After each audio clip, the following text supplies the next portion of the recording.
Hey, everybody. We are at a critical time in our country, and Turning Point USA, we are at the front lines of what's happening in the American culture war. We are on pace to have 1,000 high school chapters by the end of this year. We have events with thousands and thousands of students, including right now, in the very room that this event, the Student Action Summit, is happening. We had our Young Women's Leadership Summit with 2,500 young conservative women leaders from across the country. We have a school board watch list project coming out in August. We have our professor watch list project. We have our China on Campus project. We are doing the most ambitious campus tour in the entire country, where I personally go and visit these college campuses, but we need your help. And every single gift you give right now is matched dollar for dollar. That's right, dollar for dollar. All you have to do is go to tpusa.com. That's tpusa.com. Hit the donate tab. It's hard to miss. And give what you can. Every dollar is matched dollar for dollar. And we here at Turning Point USA, we have 165 full-time people on our staff in the field that are doing the work of organizing groups, of getting students trained and activated to be able to take back our country. If you're worried about our educational system, if you're worried about the future of America, then please back us up if you can. Give us the tools and the resources we need to keep growing. We are going to be hiring another 28 people just in August in just one project in particular, and 30 other people just to work on college campus type work. And you guys can help us at tpusa.com. That's tpusa.com.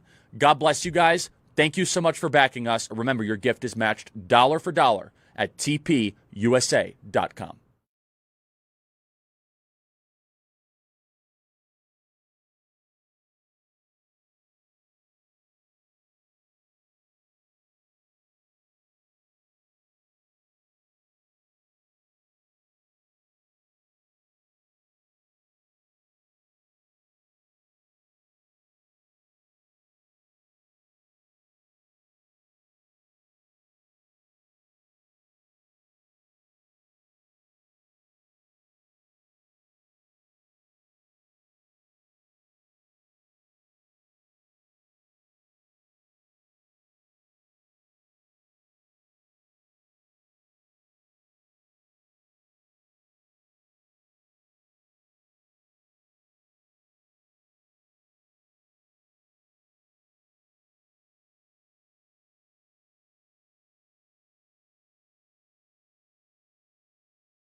I'm Alex Clark, the host of Politics, the first ever daily show that Turning Point USA ever created, and I target young women with pop culture from a conservative perspective.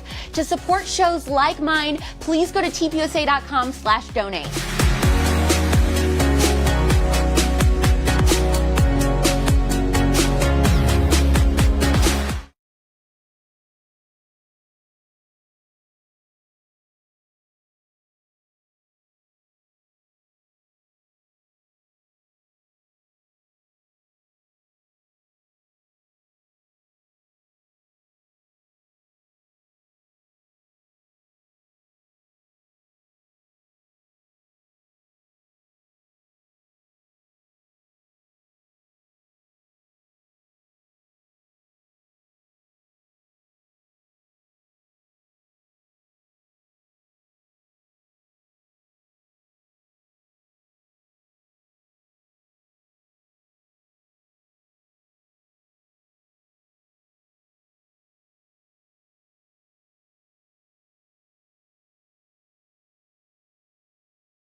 Hey guys, I'm Isabel Brown, one of our Turning Point USA contributors, and I'm just here to thank you so much for your ongoing support of all things TPUSA.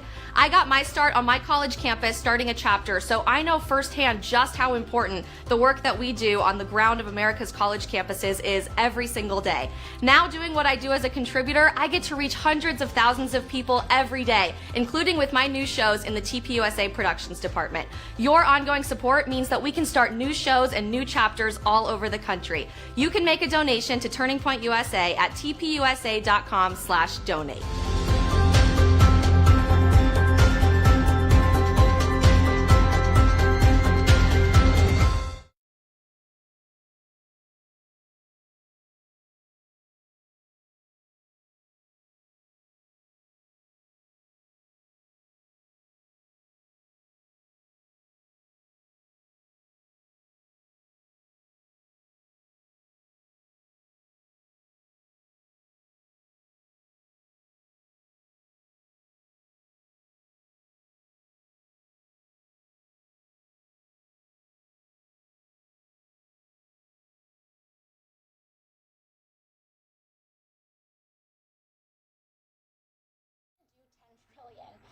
You know, we have to really look at the current history of the criminal justice system and realize that it is not adequate enough to prosecute itself.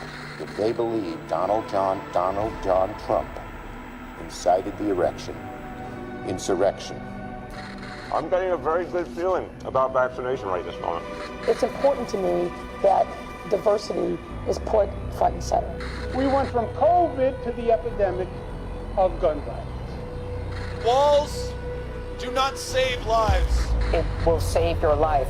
And I was really disturbed. I saw Trump flags and in some cases just dozens of American flags. So I also represent CNN, and so I must tell the truth. And if I don't, if my facts are wrong, then I have to clarify it, and I have to come on television, and I have to apologize, and I say, I got that wrong.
Because all of us collectively are going to save this damn country, right? Yes!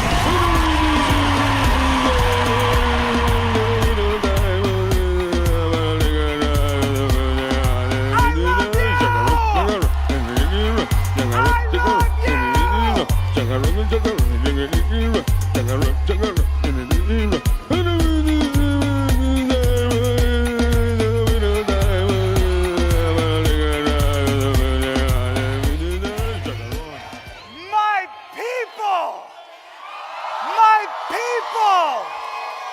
Look at the kids! It's Tuesday morning!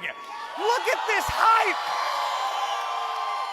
It's Tuesday morning, but for anyone who loves God and loves America, every day is a day to preach the good word! Are you meme queens and meme kings ready to own some libs? Hi! There's Sammy. I love you, Sammy. How are we doing this morning? It's Florida. Are you thankful to the good Lord above that we are in Florida right now? I sure am. Any Floridians in the audience? Anyone from Florida here?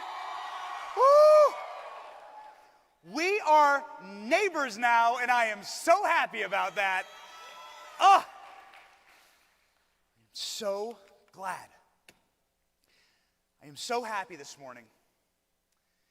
I am happy because ours is a movement of actual happiness. Ours is a movement of thankfulness. Ours is a movement of passion and energy and humor and all of the things you want in life and all the goodness in life. I've actually figured it out. Guys, I figured out the keys to happiness. I have. The Bible says God loves you and wants you to be happy.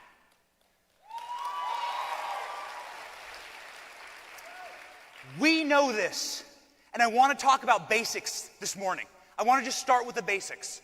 We're going to get to some things that I really want to talk about, but I want to establish something really firm and bedrock here. I want to establish where I'm coming from and where you should come from.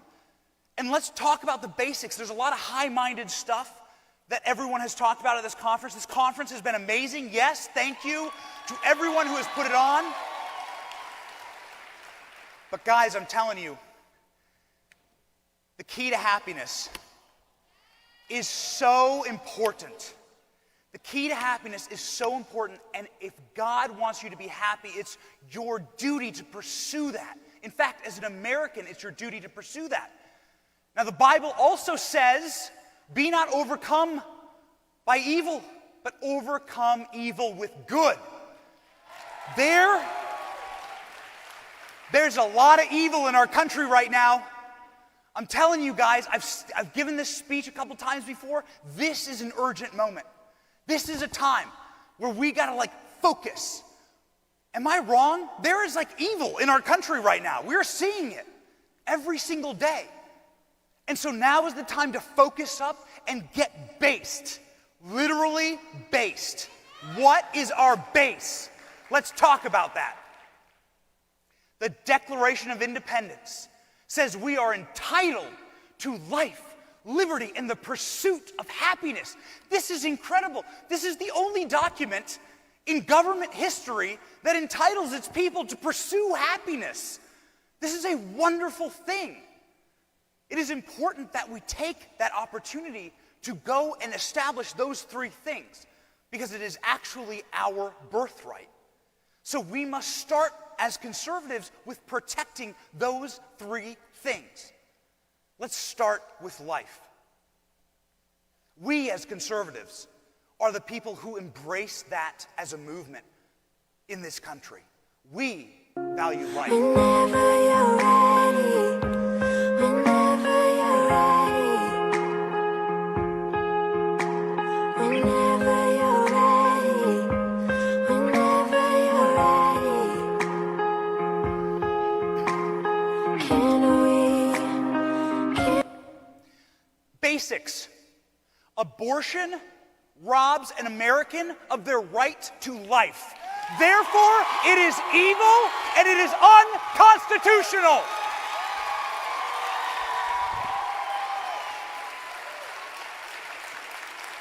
Basics. The basics. Let's get back to the basics. We don't talk about them enough as conservatives. We don't talk about it enough as conservatives. And if we don't have the basics, the left will come take it from us. How do I know this? I know this because I've experienced it personally. Come on home, my love. There's my baby. She was Eloise then, and she's Eloise now. Now until the day I die, unconditionally. You know I'm always gonna be here for you. No one's ever gonna love you more than God, your mama, and me. God, your mama, and me. Unconditionally. I am a young father. My baby just turned 1. My baby was always my baby. My baby was never a clump of cells. My baby was a human being, precious, given life by our Creator. The end. If you need help, here's a helpful graphic. My body, someone else's body. The end. There you go. My body, my choice? No, someone else's body. Okay? The basics. Okay, life, liberty, the pursuit of happiness. Okay, so life, we got life down, right? Conservatives, we are going to prove that we are the good, happy people that actually embrace our Constitution. Life, good, all right? Yes? How about liberty? Oh, whoops, sorry, I have a little bit of graphic for you. Sorry, forgot. I have something just really important, though. A little bit of data here. We are winning this war. We don't talk about winning enough. There's a lot of people that argue that things are going terribly and that everything's falling to pieces. We don't talk enough about the good that is happening in our society. Abortion is down by 40% since 1984. If you are a millennial, raise your hand if you're a millennial or if you're under the age of 25. Are you under the age of 25? Incredible. Look at you all. Beautiful. Mwah. Abortion for your generation is down nearly 20%. 20% from 2011. We are winning this war. Libs don't want to talk about it, but they have to. Look at these headlines. America's abortion rate has dropped to the lowest ever, the New York Times. NPR, a liberal rag. They hated writing this. Abortion rates continue to decline in almost every state. Yes. Amazing. Okay, now let's talk about liberty. I think they sent like one of the corporate Here's some liberty for you. Whoops. I think they sent, like, one of the corporate media outlets sent some reporter down. They were trying to make fun of Baker, like, oh, these yokels are having kids go in school. How crazy are these people, right? The crazy people are the ones that are vaccinated still wearing 6 masks in New York City.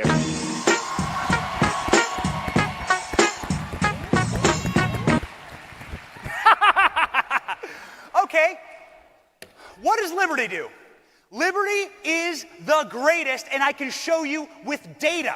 U-Haul, of all places, U-Haul has a list. Very few people read it. I read it because I'm a complete nerd and sad and lonely. U-Haul has a list that says the migration trends. These are the trends for who is renting a U-Haul to go where, all right? This is just hard data. Trust me, U-Haul ain't a right-wing company. They'd have no political agenda. They are just saying which U-Hauls are going where. Which states are the landing of migration? All right, let's go check the list. Let's see if liberty, our liberty as Republicans, as conservatives, as red states, let's see if that attracts people. Okay, what are the top moving states? States to move to. Here we go. Tennessee, red state. Texas, red state. Florida, red state. Ohio, red state. Arizona, red state. Colorado, purplish, but still kind of red. Lauren Boeber's from Colorado, okay. Missouri, red state. Okay, here we go. How about next? Nevada, red state, purple state, all right. North Carolina, red state, red state, red state, red state, red state, red state. Okay, how far can we go? South Carolina, any South Carolina in the house? Red state, red state, red state. Kentucky, red state. Montana, red state. Minnesota, boo, Ilhan Omar. All right, Alabama, red state. New Hampshire, red state. Iowa, where I'm from, red state. Any Iowans in the house? Here we go, 26 and 27. We finally get to some lib states, Vermont and Delaware. All right, my wife's from Delaware. She's so happy to be gone. Okay, so, all right, red states take up the entire top half of the list. What's the bottom of the list, I wonder? Blue state, blue state, blue state, blue state, blue state, blue state. Oh, my family is so happy to be living in a red state finally. We've lived in D.C. for 15 years. It was too long. Commies in D.C., it's so bad. And I knew that my daughter was designed for a red state when I saw this. Whoops. The timing was perfect there, too. Ooh.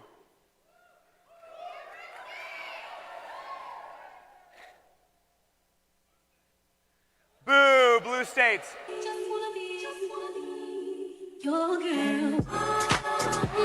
Yes!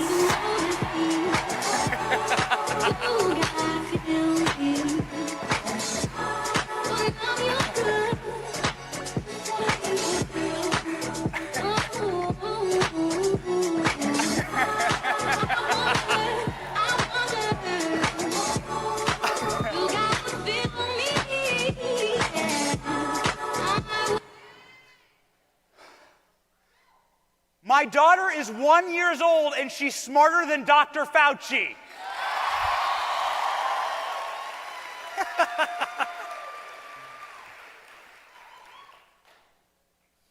And now she lives in a red state. No masks. Look at all your beautiful faces. No masks. It's amazing. Happiness. Let's go, baby. Happiness. Pew Research Center. Trust me, not a right-wing research center. Pew Research Center came out with an incredible study about who is happier, Republicans or Democrats. This is the hard data from a liberal research center saying that Republicans are happier over a 30-year study. Republicans are happier. We are happier. We're healthier. We're wealthier. We love our jobs. We have more friends. We're more religious. We're more likely to get married. We're more likely to have children, and we're more satisfied. This is an incredible study. We are the happy people. We are the happy party. What else does it say? It says that the factors that lead to happiness, Republicans lead in those factors. Health. Anybody follow Nurse Kate? Health is a very important factor. Church attendance. Does anybody go to church? Yes. Income, married, party ID. That's incredible. Party ID. If you are a conservative, that is an indicator that you are a happy person. That's so important for our movement. Look at the things down at the bottom. Race, ethnicity, and gender. Those are the things the left fixates on, and this is what hard data says has no impact on your happiness. What a reverse of the priorities of our party. This is incredible. Conservatives lead on all the things that actually lead to happiness, and libs are fixated, obsessed with the things that don't lead to happiness, have no significant impact in happiness. Race, ethnicity, gender do not believe the lies of the left. The dark green bars are Republicans. These are the percentage of things that we care about. This is the stuff that we view as important. Look at this. Being married. Look at us just destroy libs in this. Having children. Living a religious life. Science says these are the indicators of happiness, and so we should embrace those things. We are a happy movement. We are a happy movement, and I can absolutely prove it. But I guess the real question is, to the libs, why are you so unhappy? I actually asked a couple libs why they are so sad. I said, send your boy Benny a video and explain it to me. And here's what they sent. I'm driving in club and I can't get a notification.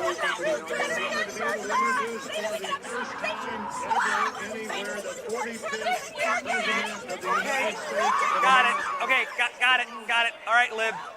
Okay, sorry. Okay, lib. Okay, got it. All right. I get it, lib. I get it. You're unhappy. Maybe we'll let them explain some other time.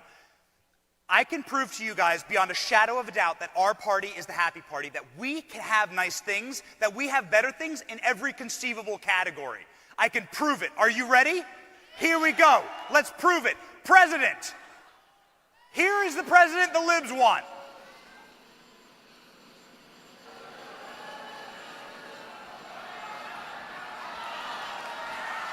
Oh, I'm so sorry. Oh, ouch, Joe. Okay, don't worry. We'll get you one of these. We got you. We got you, Joe. We got you. Here's the president that we want.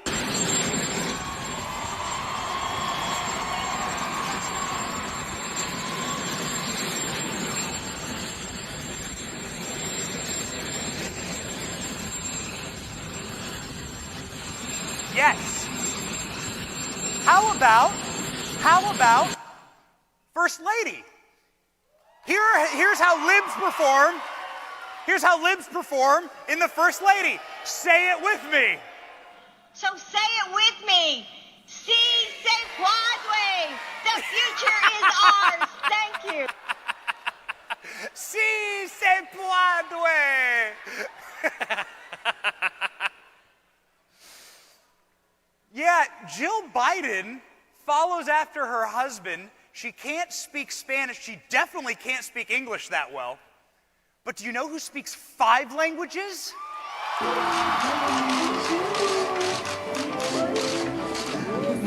Melania Trump speaks French. Did you see that Melania Trump in the White House performed so many incredible, beautiful, heartwarming things? She focused on children, she focused on this country, she represented us with such grace and dignity, yet she didn't get a single fashion magazine cover her 4 years in the White House.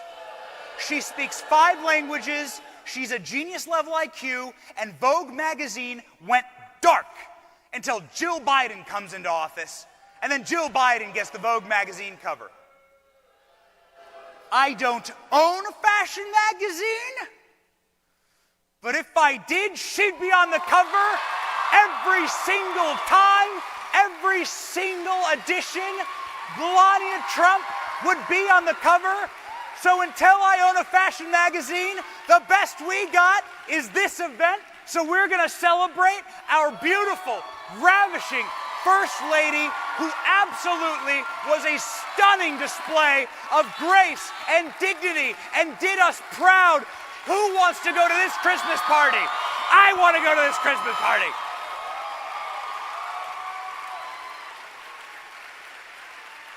I love Melania Trump. How about young congresswomen? How about young freshman congresswomen? Okay, what does the left have to offer? Not the left versus the right. Right. Now, the economy is going pretty strong, right? There's roughly 4% unemployment, 3.9% unemployment. Do you think that capitalism has failed to deliver for working class Americans, or is no longer the best vehicle for working class Americans? Well, I think the numbers that you just talked about is part of the problem, right? Because we look at these figures and we say, oh, unemployment is low, everything is fine, right? Well, unemployment is low because everyone has 2 jobs. Unemployment is low because people are working 60, 70, 80 hours a week and can barely feed their kids. And so I do think that right now, when we have this no-holds-barred, Wild West hyper-capitalism, what that means is profit at any cost. Capitalism has not always existed in the world, and it will not always exist in the world. What? Boo!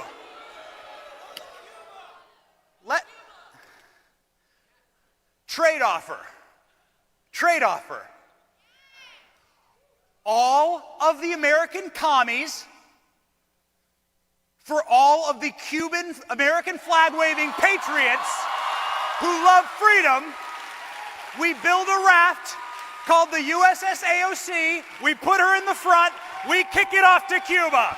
You can go to Cuba. How about this? Communism hasn't always existed in the world, and it won't always exist in the world. We will be the generation that eradicates it. How about that? All right, so what do we have to offer for young freshman congresswomen with a little bit of pizzazz? I'm Lauren Boebert, and I approve this message. Cut. That's a wrap.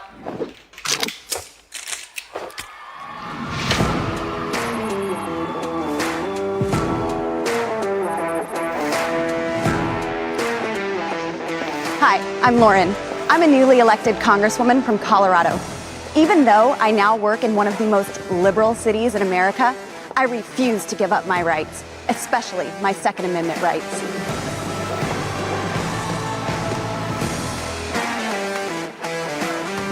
I will carry my firearm in D.C. and in Congress. This caused outrage from Democrats and the media. Why? It's our job in Congress to defend your rights, including your Second Amendment, and that's exactly what I'm here to do. I choose to protect myself legally because I am my best security. One of the challenges of working in D.C. is people here don't understand how we live in real America. The Second Amendment is part of our lives. Gun ownership is cherished, and it makes our little town safer. As a young woman working late nights at a restaurant, I learned real fast how important it is to defend myself. After a violent incident outside my business, I took advantage of Colorado's open carry laws and began to carry at work.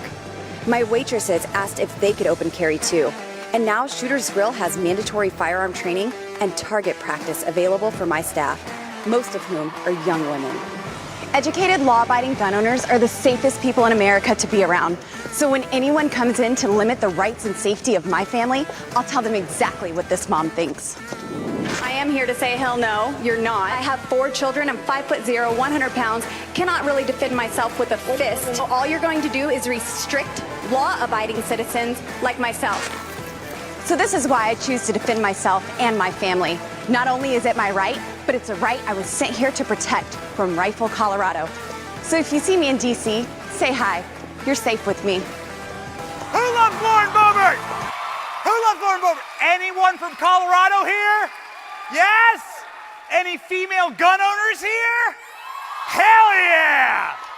That's what we got to offer as far as freshman congresswomen. What does the Democrats have to offer as far as governors? Scumbags who break their own COVID rules. Scumbags who break their own COVID rules. Dirtbags who destroy their state. Dirtbags who kill Granny in nursing homes, who serially harass women. That's what Democrats have to offer for governors. What do we have to offer for governors? To be able to do it. Yes, ma'am. Governor, Hi, I want to ask you about the bill that you're signing here today. You're a loyal supporter of former President Donald Trump. Donald Trump is now a resident in Florida, and he was deplatformed. Is this bill for him? The bill is for everyday Floridians, this is what we said, and it would allow any Floridian to be able to provide what they're doing. So, but I do think that's another issue that has been brought to bear. When you deplatform the President of the United States, but you let Ayatollah Khomeini talk about killing Jews, that is wrong. Yes! Who's proud to have Governor DeSantis as your governor here in this incredible state? Yes, the man with the DeSantis shirt. Yes! This guy's got a whole face of DeSantis's. Yes! DeSantis, man. Daddy DeSantis. He did a great job. What about cable news anchors? Well, how about cable news anchors? Left versus right. What does the left say is their cable news anchor of choice? I don't know. I agree with you. I don't know if it's a good thing that star power and TV savvy is required for the job, but I think it is. And by the way, I think President Obama also had a lot of TV star power, and that helped him pre-Trump. But Trump is more evidence of this. And looking ahead to 2020, one reason why I'm taking you seriously as a contender is because of your presence on cable news. Boo! This is the left's cable news anchor of choice. This is how they treat serial scumbag Michael Avenatti. How do we treat him? What's disgusting is why don't you show some respect to my client and me and stop calling us a porn star and a creepy porn lawyer? If you've got that big a problem with porn, do you have that big a problem with porn? I'm not making fun of. When's the last time you saw porn? Oh, you busted me. Actually, maybe humiliation porn. That's why I watch you on CNN. No, but when's the last time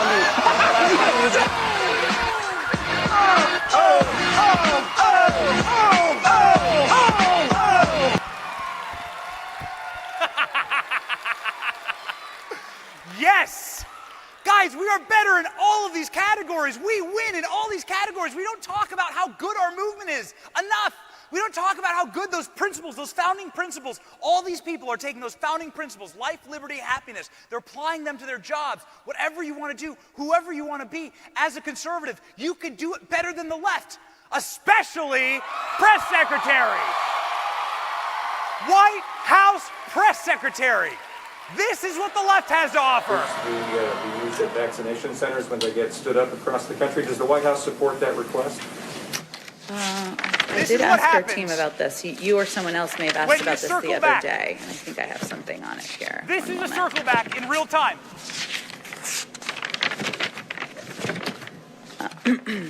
Thanks for your patience. Lots to say about COVID, no doubt about it.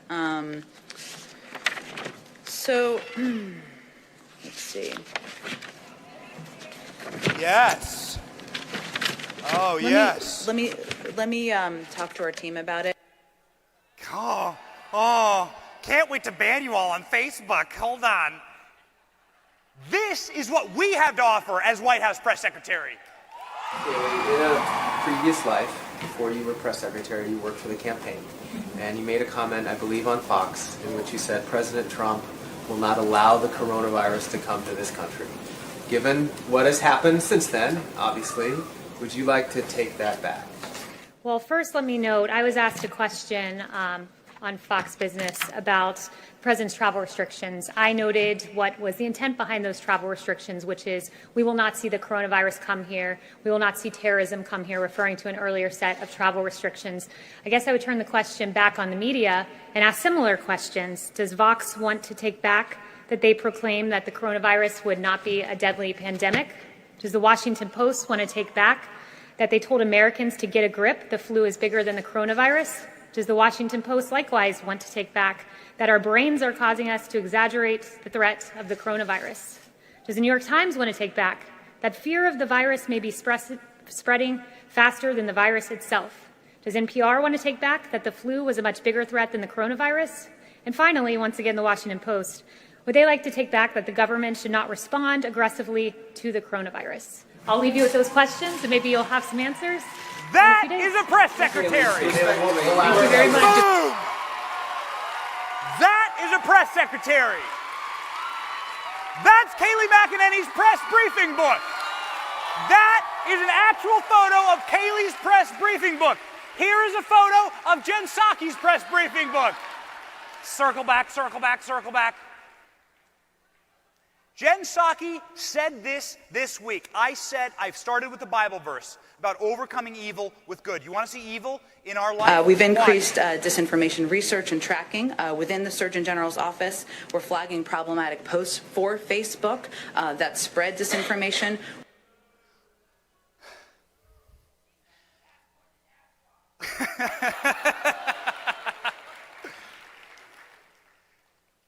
The White House has a duty to the Constitution to uphold your First Amendment right to express yourself. The White House going to a private corporation to silence you as an American and steal your birthright and your human right to speak given to you by God is evil. Period. Period. That is evil. When I say we're fighting evil, I mean it. That action is evil, it's unconstitutional, it's absolutely the antithesis of what this country was founded on, and here we are. So in order to combat Jen Psaki, I don't have a seat in the briefing room, in order to combat Jen Psaki, I have a single tool at my disposal. The meme Oscars. I have a single tool. Jen Psaki, I beg of you, find some disinformation in these memes. Oh, and by the way, when you win a meme Oscar, they look like this. These are what the meme Oscars look like. We are only halfway through the year here, so we are probably going to bring the meme Oscars back at the next big Turning Point event at the end of the year. But this is our halfway mark meme Oscars. You guys ready? All right. We have categories now. Best audio editing. This one's for you, Jen. This my shit. All the girls stomp your feet like this. Few times I've been around that track, so it's not just gonna happen like that, 'cause there ain't no Circle back. Girl, ain't no Circle back. Girl. Few times I've been around that track, so it's not just gonna happen like that, 'cause there ain't no Circle back. Girl, ain't no Circle back. Oh, that's not disinformation. That is real life. Best image meme. You ready? The winner in this category so far this year, the Delta variant airlines. Yes. Runaway Democrat rat super spreaders. A super spreading event against the Constitution. The best visual editing. Here we go. And I know the effects, the aftermath, the trauma, psychological, physical, mental. It can be terrifying, waking up every day feeling unsafe in your own body. But we're here to remind you that it's important to reach out to someone in your life that you can trust and to know that they will be there to help you. There will be someone to listen. Because you know what? It's on us. Visiting angels, America's choice in home care. Try and ban that one, Jen. Best original song. But then one day I learned the word, the sight we ain't the nose. The biggest word you ever heard, and this is how it goes. Oh, sure, I suffered depression. Even though the sad thing is something quite intelligent. If you say it loud enough, you'll always have to hold it. Sure, I suffered depression. Sure, I suffered depression. Sure, I suffered depression. Sure, I suffered depression. Sure, I suffered depression. Who feels that? So, you crying. Yes, good job. Love that classic Disney flick. Best video meme. Any Star Wars fans in the audience? Mos Eisley Democratic Spaceport. Mos Eisley Spaceport. You will never find a more wretched hive of scum and villainy. Challenging is that the president keeps giving himself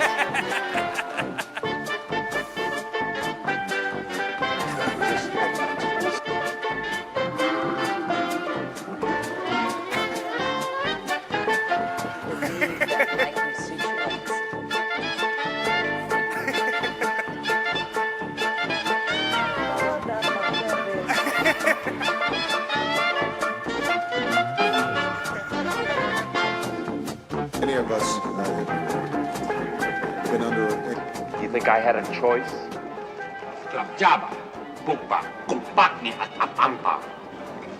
For my dead body. Yes, I bet you have. Yes!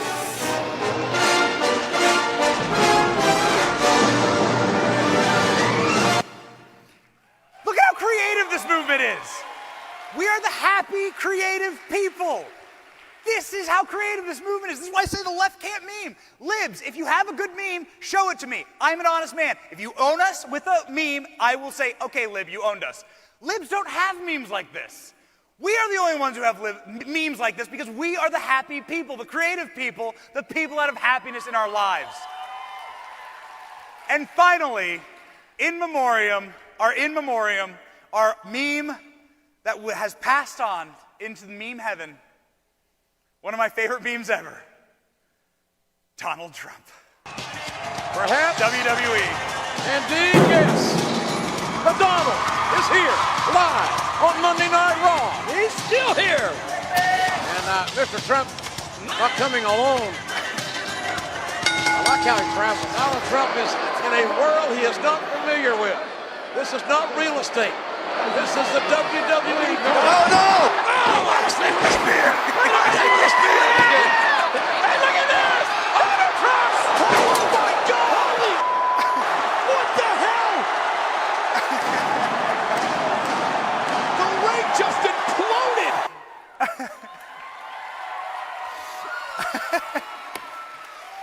Guys, I'm almost out of time here. The purpose is this. What is the purpose? What is the goal of this entire presentation? I make all this for you. There's a lot of people who will tell you to be down on what's happening in this country. There's a lot of people who are here to talk about how sad things are going, and certainly these are important points to make. It's a dire moment for our nation. But you don't win by being more angry than the left. You don't win by being more sad or more furious. You win and you attract people by being happier than the left, by being more full of life than the left, by cherishing the things of actual value that the left does not cherish, by having your family and bringing your family to a red state like Florida. My family just moved to Florida this week. We are so happy here, and this, guys, is the key to happiness. The pursuit of happiness, I'm pursuing it. I want you guys to pursue happiness with me. Happiness and being happy warriors is how we actually defeat the libs. Because nobody is attracted to like a sad, lonely woman tweeting mean things with pink hair with her cat on her lap in some stuffed little New York apartment ordering Uber Eats 12th pizza of the night. Nobody is attracted to that. Libs are not attractive. They are not happy. They do not have anything that attracts young people. We are the movement that has everything good in this country, and we are going to win. We are the happy people. We choose happiness. I chose happiness by bringing my family to Florida, and I want to show you exactly why. This is happiness. This is happiness.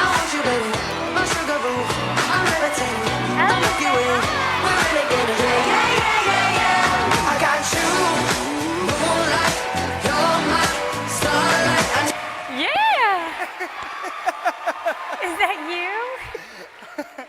Hey, meet Eloise and Nurse Kate.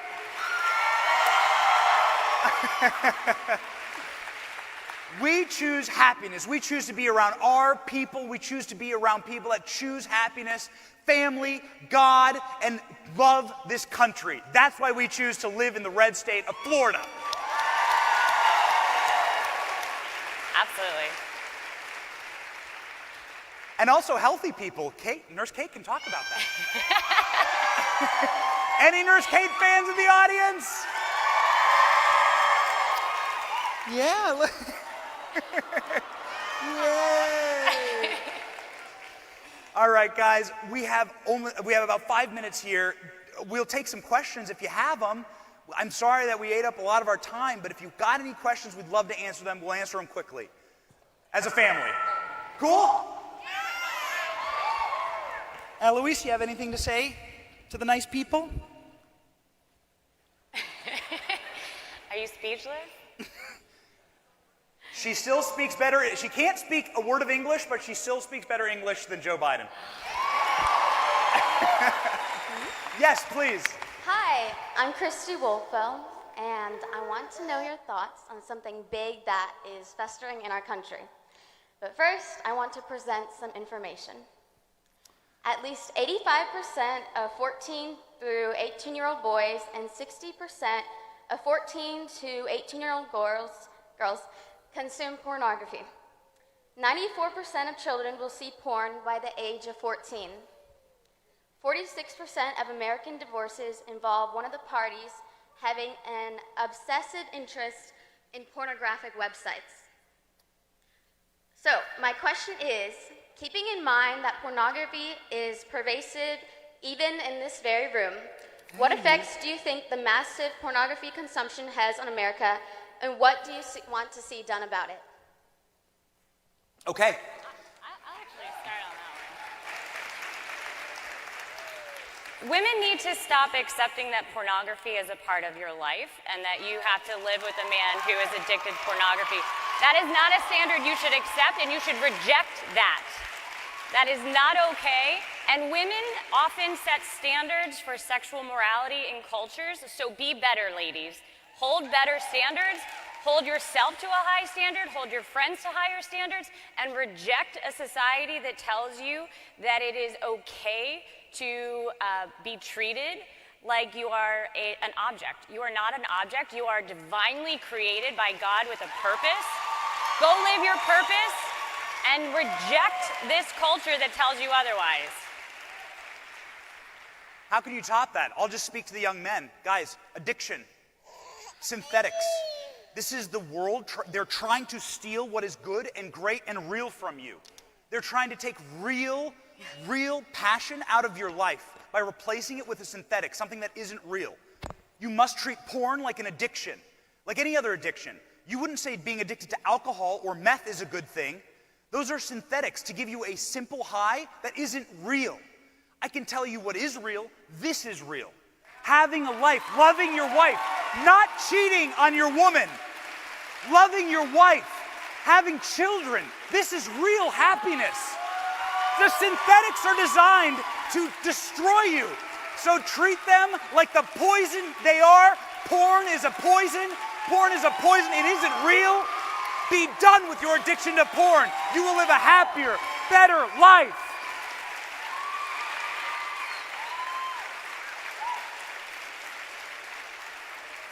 Hey, you. We can do one more. Thank you. Can we do one or two more really fast, really fast? This is actually a very personal question for me. It goes with the freedom part of your speech. And how can we stop the ATF from taking over everything in the gun industry and stopping our freedom? How do we stop the ATF from taking over everything? I mean, you have an issue in America where you have more guns in America than have been used in all war combined that is privately owned, right? It's our private property. We own these guns, they're ours. You're gonna have to show me the mechanism in the Constitution that says the government can steal your private property that you have a God-given right to own. I want to say something really important about the First Amendment and the Second Amendment. This is so crucial. Guys, natural rights. I'm clearly no philosopher here, but natural rights is how the Constitution was written. Our founders viewed the Second Amendment as a right to protect yourself given to you by a creator, by God. It's not given to you by government, it's given to you by a creator. That is, it's eternal. Same with your ability to speak and assemble. These are eternal gifts granted to you in nature by a creator. Careful. And so when the government tries to approach these rights and take them away, they are acting in defiance of a creator and of your rights as a human. These are human rights. We don't talk about it in these terms enough. So these are the rights we are born with. Freedom of speech, freedom to protect ourselves. Our founders saw it clearly, and we must defend our God-given rights.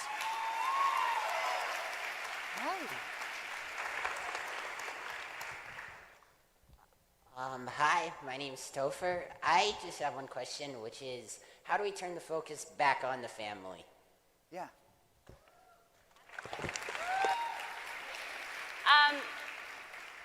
Honestly, it's part of what we're doing. We live our values, right? So, like, get married, have kids, live your values. Make family, normalize family, right? Make it part of your life. I know it's not the most normal thing you guys will see at a conference to have a 1-year-old bopping around on stage, but this is our life, this is our family, and this is how we live. And so, you know, she goes with us pretty much everywhere. We make it a part. She's part of our life, and we plan on having more kids if God will give them to us. And that is, you know, you live your values. Yeah. And that's why we post a lot about family and how wonderful it is, because you've been poisoned by culture. You've been poisoned by culture to live that rapper lifestyle of like treating people like objects, treating yourself like an object, but you are an eternal being that has value. And you are beautifully and wonderfully made, the Bible says. And you must treat yourself that way. And there's something eternal and there's something incredible about embracing tradition and rejecting modernity. Being married to someone and having a family, that's what your grandparents did. That's why you're here today. And so we have the ability to tell that message, and as the Johnson family, we choose to tell the message of how wonderful it is to get married, have children, and live your American dream. Do you guys want to be in that message with us? Can we do a video together?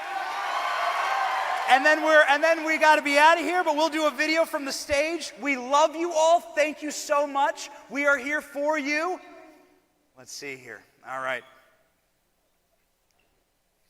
Ooh, sweaty.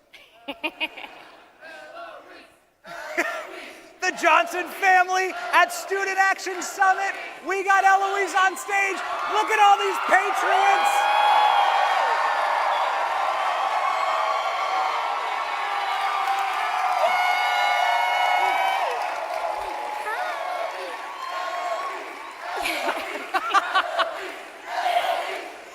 Love you all. Thank you.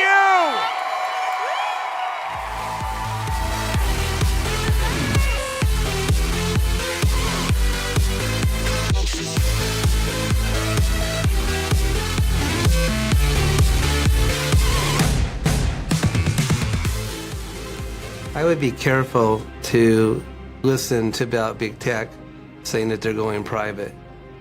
The reality is that they've all been studying artificial intelligence for years.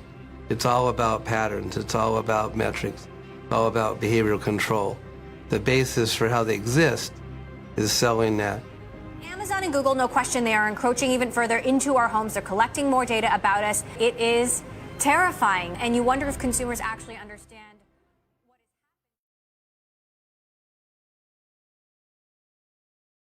Hey everybody, we are at a critical time in our country, and Turning Point USA, we are at the front lines of what's happening in the American culture war. We are on pace to have 1,000 high school chapters by the end of this year. We have events with thousands and thousands of students, including right now, in the very room that this event, the Student Action Summit, is happening. We had our Young Women's Leadership Summit with 2,500 young conservative women leaders from across the country. We have a school board watch list project coming out in August. We have our professor watch list project. We have our China on Campus project. We are doing the most ambitious campus tour in the entire country, where I personally go and visit these college campuses, but we need your help. And every single gift you give right now is matched dollar for dollar. That's right, dollar for dollar. All you have to do is go to tpusa.com. That's tpusa.com. Hit the donate tab. It's hard to miss.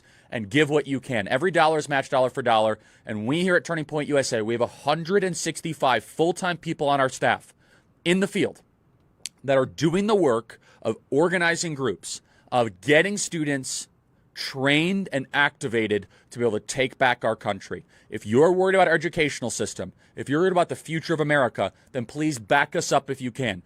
Give us the tools and the resources we need to keep growing. We are going to be hiring another 28 people just in August in just one project in particular, and 30 other people just to work on college campus type work. And you guys can help us at tpusa.com. That's tpusa.com. God bless you guys. Thank you so much for backing us. Remember, your gift is matched dollar for dollar at tpusa.com.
Controlling your data.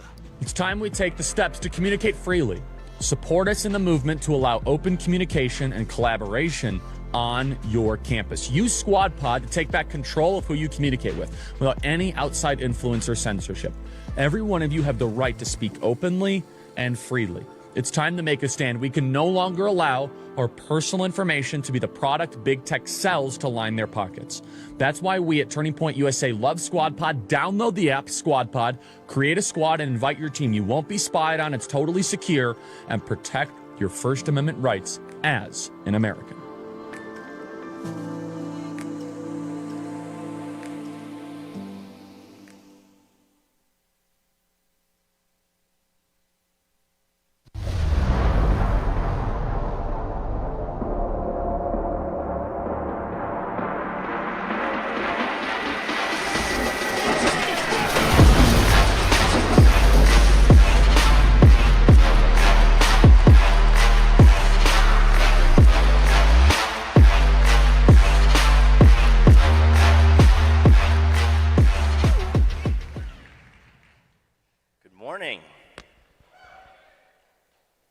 Any fans of the Babylon Bee out there?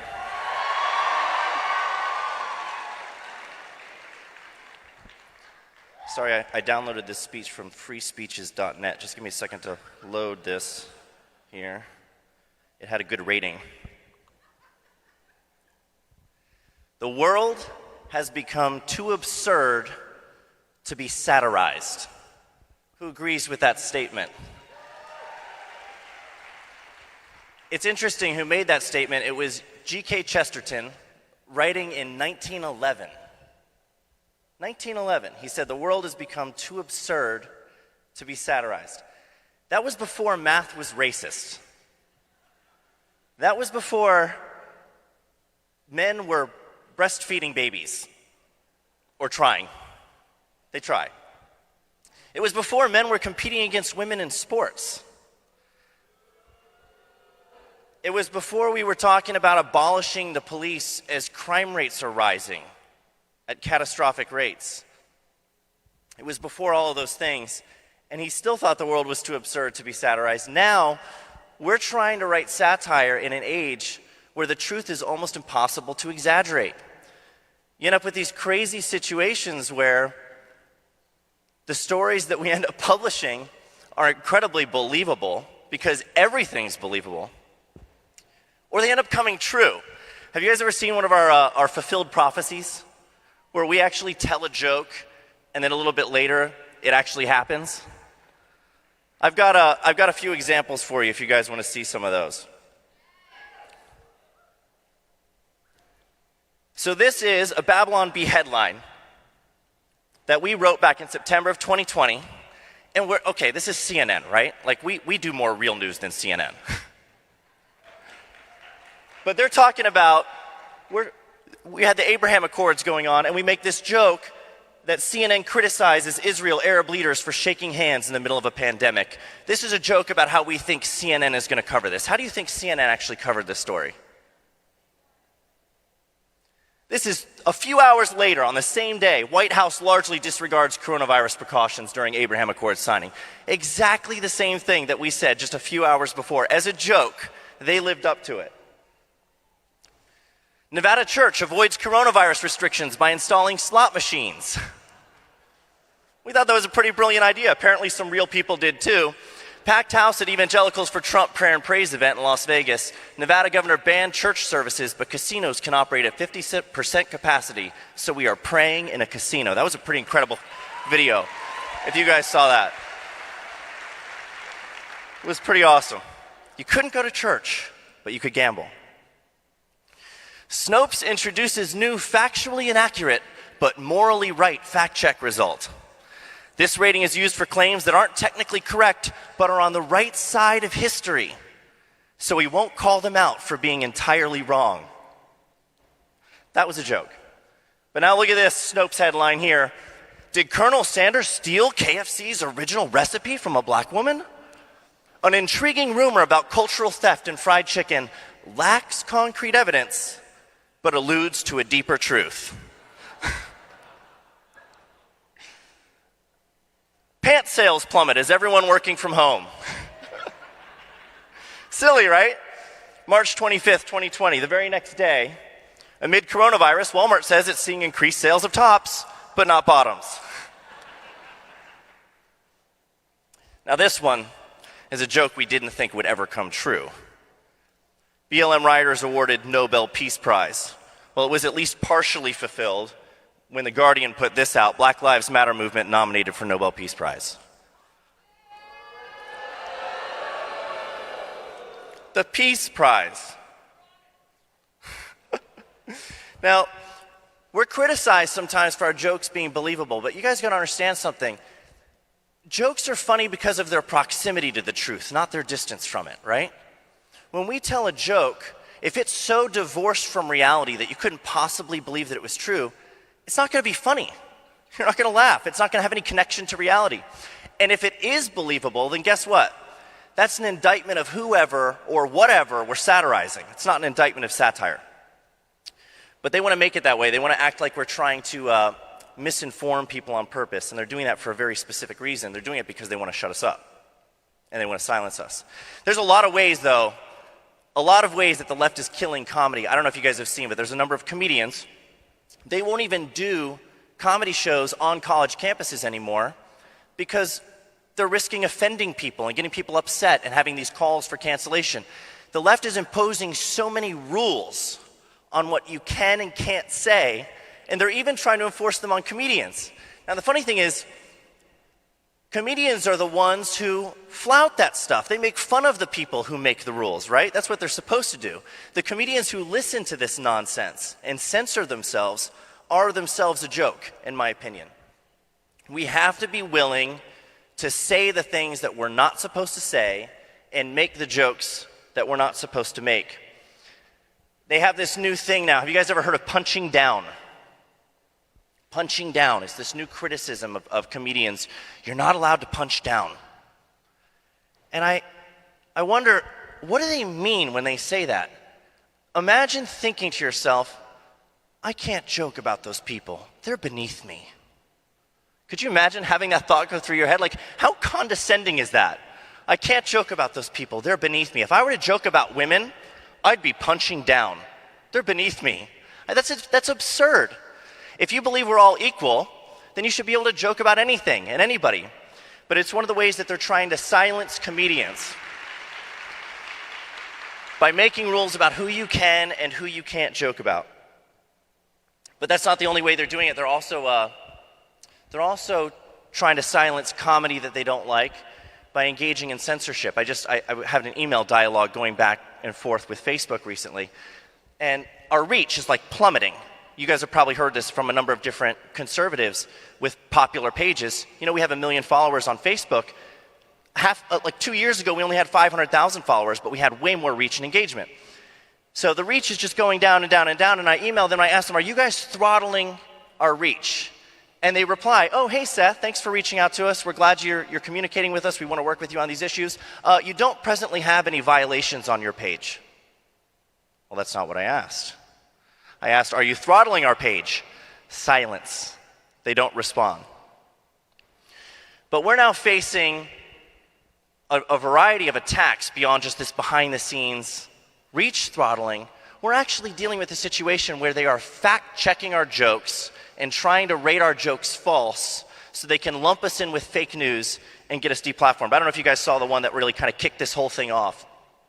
But we did a story. Do I still have that slide up there? We don't need that one up there the whole time. I'm sure you guys finished reading that by now. We did a story on how CNN had purchased industrial-sized washing machines to spin the news before publication. It's partly true. There's a grain of truth. But how absurd is that? Washing machines to spin the news. Like, that's not even a thing. That can't actually happen. That is so clearly and obviously a joke. Snopes rated it false. Facebook sent us a warning saying that if we continued to publish false information, we'd be demonetized and deplatformed. You're not allowed to spread fake news. Fake news is bad. So we made a stink about that, and they eventually apologized and recognized there's a difference between satire and fake news, and they let us back on. Very nice of them. But it continues. It continues to happen. A recent fact check was this one on Ruth Bader Ginsburg. We did a headline where we said, Ninth Circuit Court overrules death of Ruth Bader Ginsburg. Clearly a joke. How do you overrule somebody's death? USA Today rates it false. And they cite 15 sources in their lengthy refutation of that joke. 15 sources. They could have just gone to our website and looked at our website. It came from the Babylon Bee, a satire site. This is satire. But they take this very seriously. They go through these motions. They act like there's a real claim. They're rating our claim false. And then if you scroll down to the bottom of that fact check, it says this was paid for in part by grants from Facebook. So there's this really interesting circular thing going on here where Facebook is paying for these publications to go out there, fact check us, rate our stories false, so that then they can limit our reach and say that we're spreading false information and keep threatening us with taking us off their platform. New York Times, too, just recently, I don't know if you guys saw, they did an article on us where they said that we are a far-right misinformation site that sometimes traffics in misinformation under the guise of satire. It's a weird thing to say. Like, we're making jokes. They're like trying to get into our heads and hearts and get at what our motives are. Like, how do they know what our motives are? How do they know that we're doing this under the guise of satire and that we're not just making jokes that they don't like? The whole point is, though, if they can get that lie to stick, if they can put it in print in a reliable source, and I use that term loosely with New York Times, a reliable source. But when you get terms like that to stick, then the social networks, Twitter, Facebook, they have something to look to say, this is in fact misinformation. Look what the New York Times said about you. So we didn't take that lying down. We sent them a demand letter, and we told them we'd sue them if they didn't retract their defamatory statement. And they did. Remarkably, they did. They took it out. They deleted it.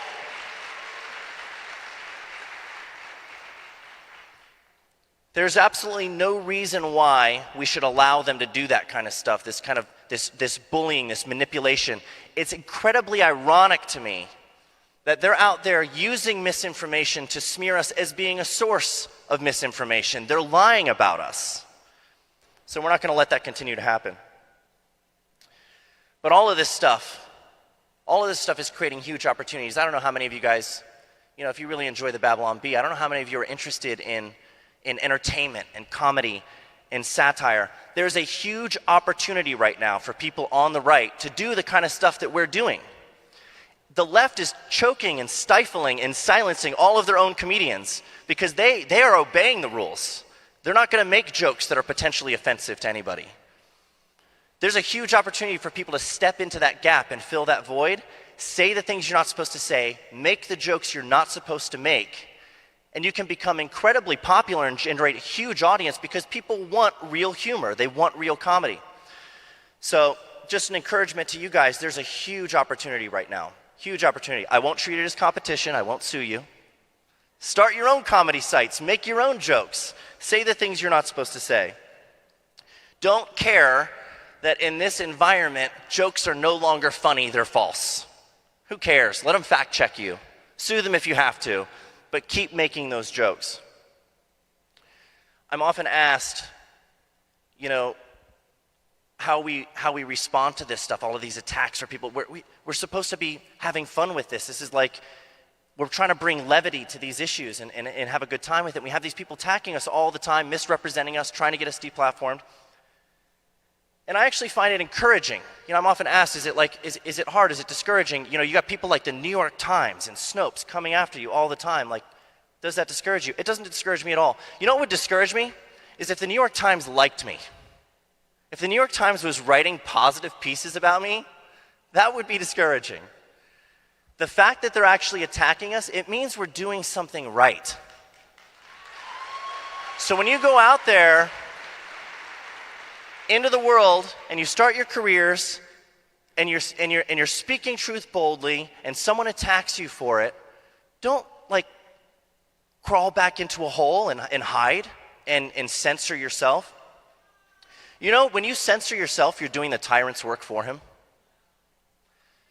When you muzzle yourself, you're doing the tyrant's work for him. We need to kind of band together and be bold truth tellers who aren't afraid of these attacks. And when the attacks come, you wear it like a badge of honor because it means you're being effective. There's another quote from G.K. Chesterton I like to mention when talking about this stuff and the effectiveness of humor. He said, humor can get in under the door while seriousness is still fumbling at the handle. And I love that quote. I love that quote because it's really true. You know, humor is a vehicle for truth delivery. If you wrap your message in the package of humor, it's more easily delivered and received. You can talk about controversial topics, really controversial topics that upset and divide people, but if you put it in a message of humor, you know, people will actually laugh. They'll get your point. It's a little bit more disarming, and they're going to be more willing to share it with other people. It can have a tremendous impact. And that is part of the reason why comedy is under attack. You know, you see, whenever you look at these communist regimes, they don't allow their dictators, their leaders to be ridiculed. They don't allow it. So we have to flout that. We have to forget about all of the negative consequences that can come from telling the truth and continue to do it anyway. And this is, I would say, probably the most common question I get from young people when I'm talking about these issues is, well, you know, I could lose my job. I could, you know, I have a mouths to feed. I don't want to get suspended on Twitter. But you got to understand something. Try to put this in perspective a little bit. There are people who have laid down their lives for freedom. Laid down their lives for freedom. We can't risk getting a ban on Twitter. The greatest achievement on Twitter is not going viral or getting verified. It's getting banned for saying something true.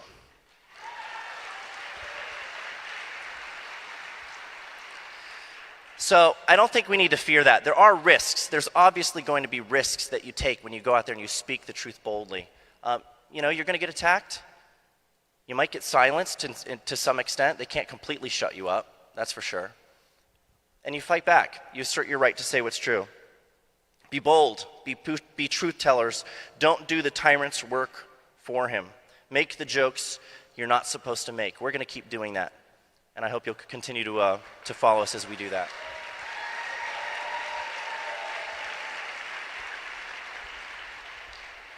I don't have much more time, but I do want to open it up to questions if you guys want to ask me any before we wrap up here.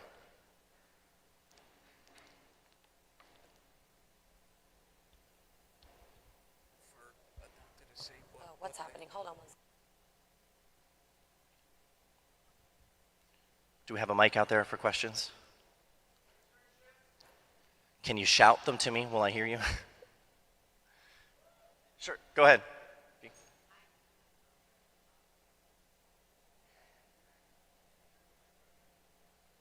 I was told you weren't taking questions. I just have one quick question. Is there a line that we take where we don't get too political in comedy or just don't get into comedy enough with politics? Where is your like happy medium when it comes to that? No lines. There are no lines. Nothing is off limits. You know, everybody wants to make rules so that, and the purpose of that, oh, you don't want to be divisive. You don't want to be divisive. The truth is divisive. It doesn't matter. You can say 2 + 2 is 4 right now, and you'll actually upset people. So I don't think there's any real way to avoid that. And by the way, you know, this idea that we don't want to be, there's a lot of topics that we want to shy away from. We don't want to be too divisive. There's a lot at stake right now. If you look around, we're in the middle of a battle. People are trying to confuse your children about what gender they are. You know, there's crazy stuff happening right now. We have to be willing to confront that head on and deal with it and not care if people call us divisive for doing it, because we're actually defending the truth. Thank you. It's Max. I'm a massive fan of all you do. I especially loved today's headline on Olivia Rodrigo and Biden. Yeah. That was amazing. But I was wondering, you know, what's the future for the Babylon Bee? How do you guys plan on expanding and kind of making your empire even bigger than it is now? Well, I don't know if you saw, Elon Musk is a big fan of ours, and he retweets our stuff every now and then. And one time recently when he retweeted us, I commented underneath it. He said, the Babylon Bee is savage, and I commented under that. I said, want to buy it?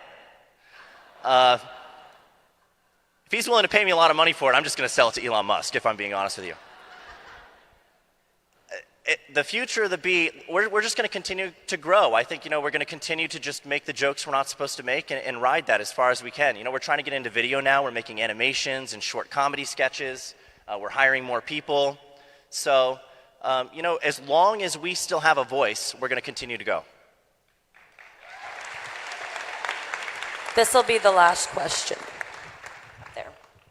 Okay, so speaking of Elon Musk, when COVID first broke, it seemed that it was a global pandemic. In the end, we're finding that they're opening the way for a green deal called the Reset. My question to you then begs about these alternative methods of energy, such as Tesla, moving in such a way, not having the real understanding about how they cultivate these cobalt batteries that's everyone's saying that's going to save the world from fossil fuel, as if fossil fuel never brought anything advantageous to America or to the world. So my question to you then begs, are we going to cover those types of instances? Are we going to cover these conglomerates and where they actually, like in Africa, using slave labor children to cultivate a cobalt battery? Because most people don't realize how these batteries are made, but everyone in Africa knows it, and no one's talking about it in America, but we're all purchasing them. Mm-hmm. So when is it time to talk about like how we're cultivating that technology? Like the windmills, don't they take 10,000 barrels of crude oil every 6 months to change out? When will we cover their new Green Deal and how it's really not so green? It's actually covered in red.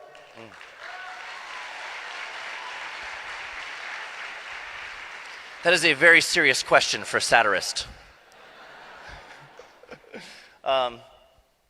You know, I think those things do need to be talked about.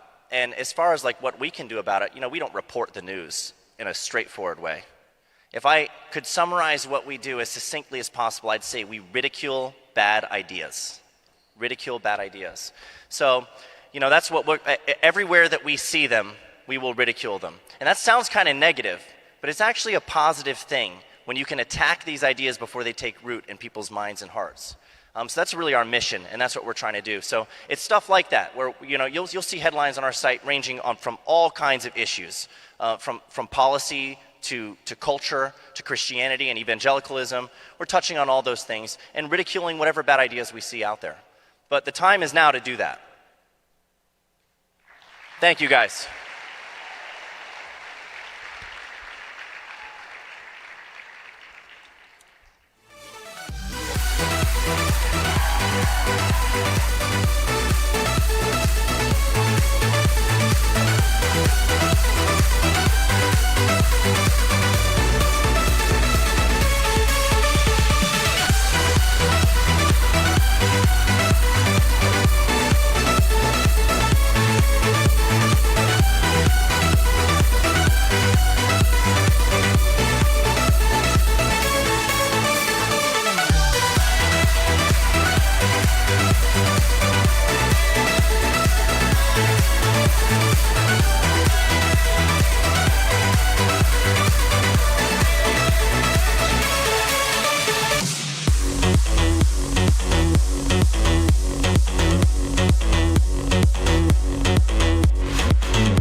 Tampa, Florida, how we doing? Hi, team. All right, well, look at that. We got a beautiful starting five right here. Once again, I'm John Rood, TPUSA's newest contributor. I am so excited to be here. You guys having a good time? I'm joined by these beautiful ladies here, Morgan Zagers, Kendall Jones, Erin Elmore, and Isabel Brown. Isabel, take it away.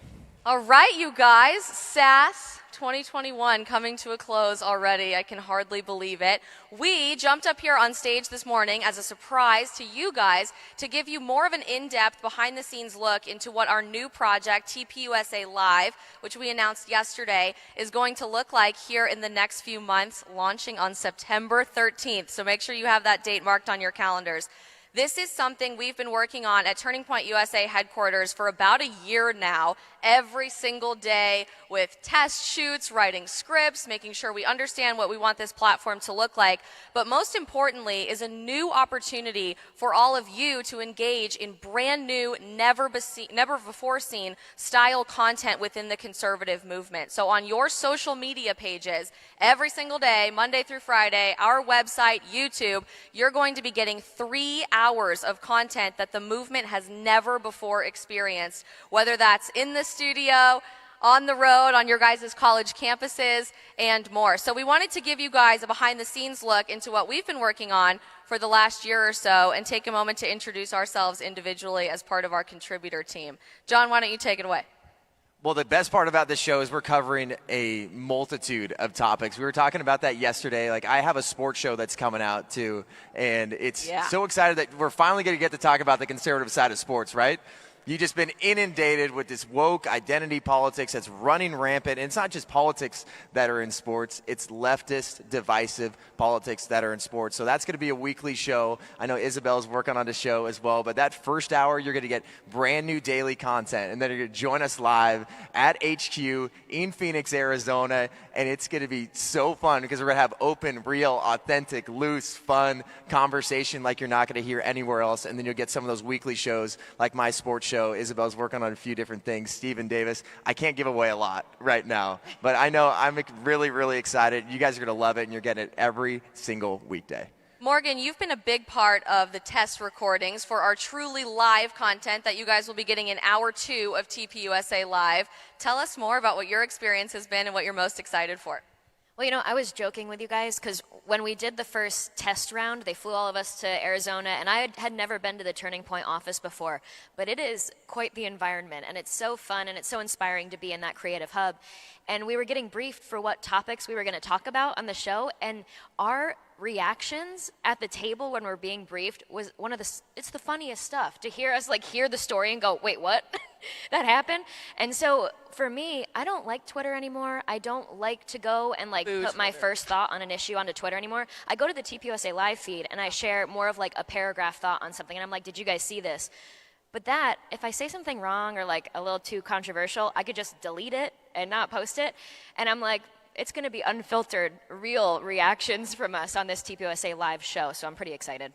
Yeah, what's really unique about this format that's really never been done before is we're not writing scripts for an entire hour of live streaming that we're going to be doing with you guys. It is very much exactly like this panel where we're hanging out in the new Turning Point USA living room, so to speak, on a big, beautiful blue couch with fun TPUSA pillows, talking about what's happening in current events, in pop culture, in sports, in the news media, and that's really exciting. Aaron, your background is largely in media, and you've had so much more experience than all of us on this stage combined. She was on a little show called The Apprentice, if you're familiar with You've heard of that show, if The you've Apprentice? ever heard of that.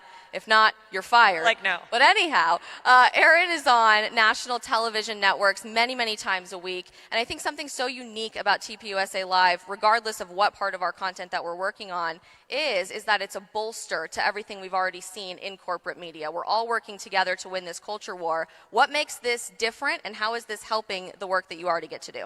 Well, when you see the left in their media, it's basically a super PAC for the other side. And you guys, the left is organized. So you guys are all out here today. Turn around and look around. Meet someone new. Shake a hand. Get a phone number. Take an email address. We have to stick together. We all have to be friends. Because on the other side, that's what they're doing. They are making the friends. They are making the contacts. And they are trying to take over the country. And we need to do that.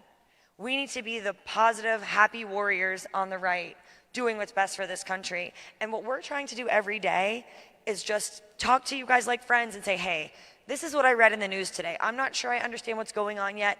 Let's talk this through together. Let's gather some data. And I think facts always rule. The left can fight with each other and get emotional and use identity politics and platitudes. Let's talk about facts. And that's what we're going to do in a super fun, easy to understand way, with jokes and laughs, and I think humor and humility, and you're going to see us do silly things, and we're all going to be laughing together and having fun because we are happy warriors. Kendall, you are one of the most authentic people that I know, both in person and through social media and your work in the hunting and outdoors industry. What's so unique about this concept of unfiltered content, and how is it going to be bringing something new to the conservative movement? Well, I'm just excited to not be shadow banned anymore. Gosh, anyone deal with censorship in here? Oh, no. They alone? Yeah. Yeah. So with my background, it's literally everything that the left hates, okay? I like to go hunting, I like to be in camo, and I love guns. And you're super cute. I'm not the stereotypical gun girl or hunter, and they absolutely hate it. So my platforms on social media like Instagram and Facebook, it's just a downward slope for me. So I am so excited about the TPUSA live feed because I can actually be myself. I can put out the facts that they don't want to hear on there and not get censored for it, because I've posted many things on all these other social media platforms and I'm like, this is some good content. These are some facts, and it goes, it is awful. I'm like, seriously, no one even saw this. So I'm excited to bring my background of conservation and being in the gun world and educating you guys on all of these subjects along the way. And I'm not even going to say I'm perfect in it. I am no pro hunter or pro shooter by any sort of means. I heard a story about a mountain lion yesterday. That's not true. Oh, I'll tell you that. You got to hear this story. She, like, wrestled a mountain lion with her bare hands. Yeah, Casual. bare hands, very That's Kendall. No, but I am just so excited to be able to learn in myself and educate you guys along the way without being censored and without being shadow banned, and give y'all real authentic content. How many of you have engaged with our written content so far on the TPUSA Live blog on our website? A handful of people. Well, that was a soft launch for this new program that we did as sort of a test market to see how you guys would respond to that sort of content. Morgan is one of our most frequent writers for the blog, and her content is amazing, by the way. It's Like a basically a gold star. replacement for op-eds, but a new chance for us to give you this sort of unfiltered, more authentic content in that way. Morgan, how's our online presence with the blogs going to tie into that second hour? Well, like I was saying earlier, I don't like to go to Twitter. I like to go to the TPUSA live feed because it's more of a community, and I think Twitter's a cesspool. And so what I love going on Newsmax. I love doing those hits, but it is stressful, you guys. I mean, you're on live TV, and if you say something wrong or if you accidentally swear, oh my gosh, and I'm not going to swear in the live thing, but it's this stress, and so you prepare for the hour, and you have 3 minutes to get your talking point in on that TV show, and I love it. I'm never going to stop doing that. It's a passion. But TPUSA Live, when we're just chilling on a couch, I just loved it so much. I've got to say, I don't get to see you guys. Like, I just do all my stuff in my house. I have a home office. And so, again, being in that office is such a fun environment, and it was so inspiring to see you guys and get to actually hang out with you and not just talk to you on Telegram. And so that's what it's all about. And I'm excited to do especially the stories about what's going on in campus and what our young people are experiencing, because we just need to elevate their stories the most. I'm going to piggyback off you on the whole news hit thing. I was on Real American News last week, and they put me on a panel with 2 doctors. I am like 2 doctors and me, Kendall Jones, who's at her house in camo. Like, why am I on this news panel? So I'm just excited to be able to be in an environment where it's not so intimidating. We are just real people just like y'all that have a voice and can speak out. So that's one of the things that I'm most excited about. Well, we are so excited to start sharing this brand new platform with you guys every day starting September 13th. As John alluded to, there's going to be brand new weekly shows on subjects focused on culture, not just politics. Everything from sports and hunting and fishing and the national parks to what's happening on your college campuses. Many of you will likely have the opportunity to be featured on our new TPUSA Live platform here come this fall. What is, in one word, the thing you're most excited for on this panel for the launch of TPUSA Live? Well, I think like what we talked about is you have That's more than one word. word. Everybody knows the Oh, rules, you said John. one word. Come on. Yeah. One word, John. Stoked. Am I going? Live. We'll do it live, baby. Right, there What's you go. that phrase? I can't remember you it. can't say it. It's naughty. It's Bill O'Reilly. I didn't mean that. I didn't mean that. I am pumped. I'm going to break the rules because rules are meant to be broken, and I know how to defend them because I went to law school. All right, So fair. many words, Okay, Aaron. don't This be is out all. lawyers. This is We all failed. about you guys. So This is literally how it's going to go. Yeah, It's like, give me one word, blah, I blah, want blah. you guys to interact with us. You're going to say, hey, I want to hear about vaccines on campus. Help me make that choice for myself. Or, hey, guys, how can you help me navigate? I have a professor that's not treating me well. We're all a family and we are all a team. Let's do this together. So my word is together. Yes, we love that. Thank you guys for the work that you're doing on campus, online, on social media. We're right there in the fight with you, and we can't wait to share this journey with you this fall. Thanks, guys. Thank you. You guys are awesome. So proud of all of you. Keep working hard.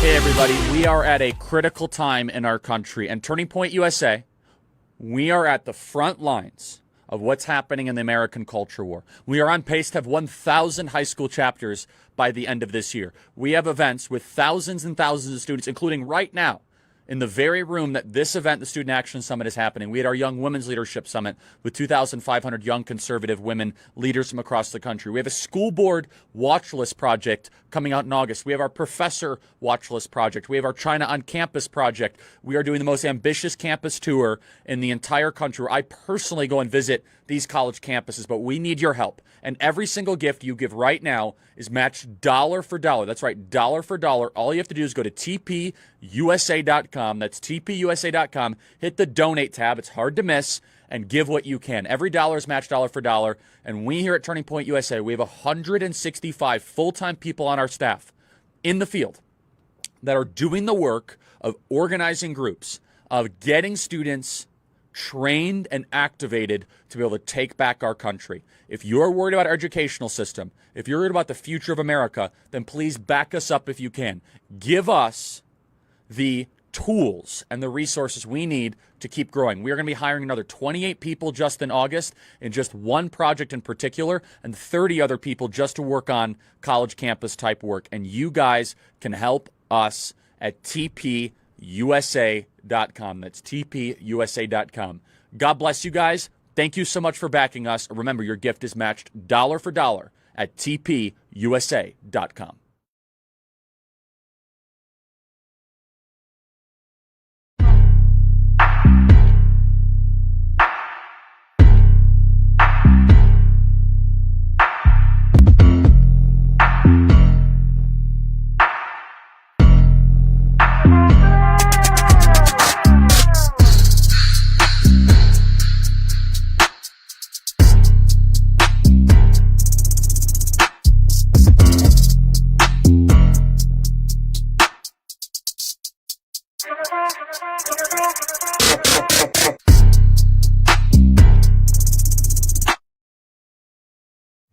Hey, I'm Alex Clark, the host of Politics, the first ever daily show that Turning Point USA ever created, and I target young women with pop culture from a conservative perspective. To support shows like mine, please go to tpusa.com/donate.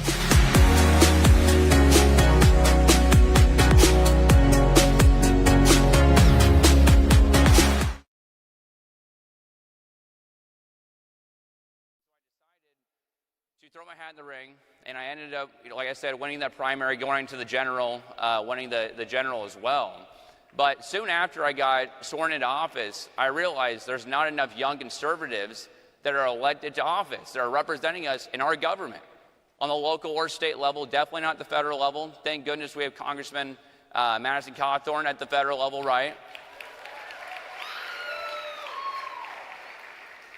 But what I did is I came up with this idea called Run Gen Z, which obviously stands for Run Generation Z.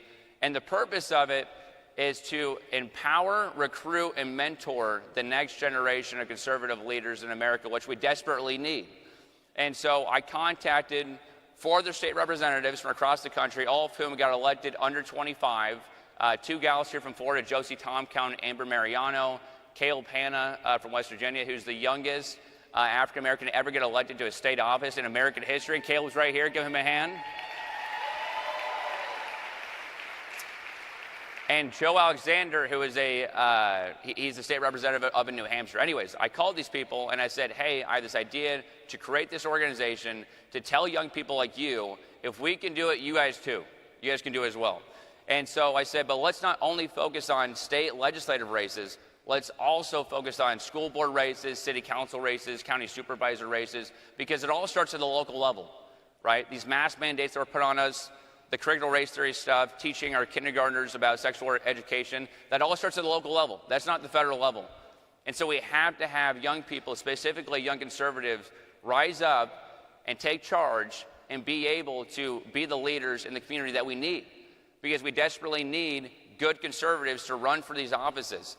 And so what we've done is we've put a coalition together now of 25 young conservatives to help you guys do that.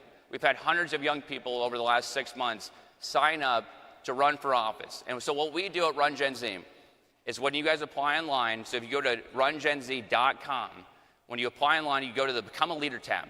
And it's almost like a job application. You fill out where you're from, you fill out what your interests are, and then we help you figure out what office you should run for. What is the most viable office for you? And then we set you up with a mentor that's already an elected official to help you with that process, to help you with your campaign. And so we've made it easier than ever to run for office. Because before, when I first ran, I didn't know any other young person that had ran before. And so that's a problem, right? And so what we did is we created this organization, we created this process to make sure that each and every one of you has the ability to make change in your community, because it's time for us to have a seat at the table. It's time for us to stop waiting in line. It's time for you guys to step up.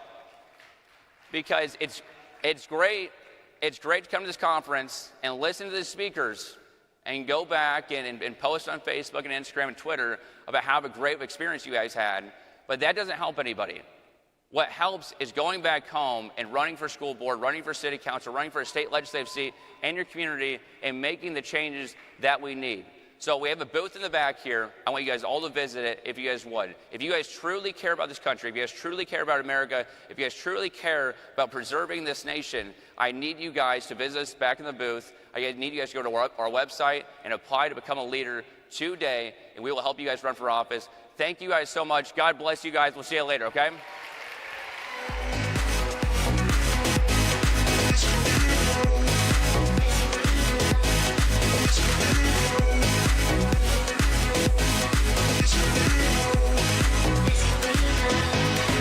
Is the greatest country in the daggone world. You understand me? Founding principles of America, capitalism. What do you think built the West? Socialism is the dumbest thing, the dumbest idea. You think it works? Wherever it's tried, it fails. I will never leave America. It is the greatest country in the world. You understand me? What's going on? Let's go!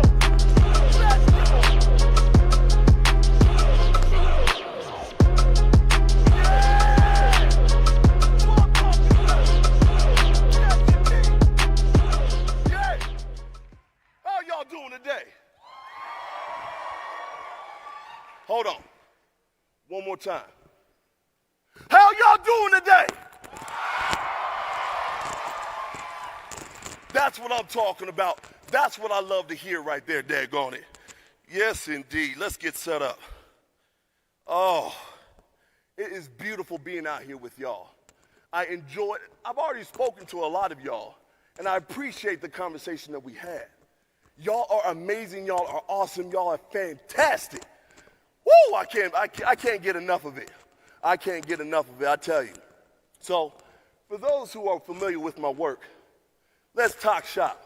Let's chop chop and give a little real talk, period. And today we're going to talk about what it is to be a man. So this goes out to all my fellas out here. Where my men at? I said, where my men at? That's what I'm talking about. That's what I like to hear. In a day and age where everyone's coming after our masculinity, toxic masculinity. No, we gotta be masculine as men.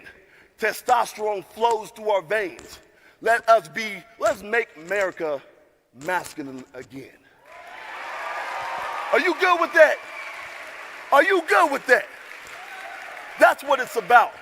Jordan Peterson himself said that a harmless man is not a good man.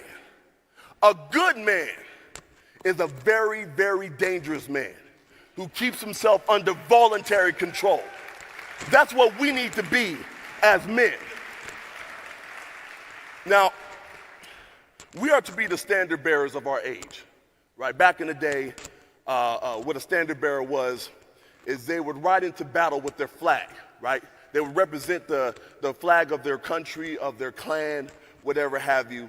And even in the Civil War and the Revolutionary War, they would have the American flag and they would tote that into battle to let everyone know who they are and what they represent. In the same way, we men have to do that ideologically. So when it comes to us being conservative men, we should not be hiding. Everyone should know that we are men who are conservative and stand for conservative values and precepts. Plain and simple. Plain and simple.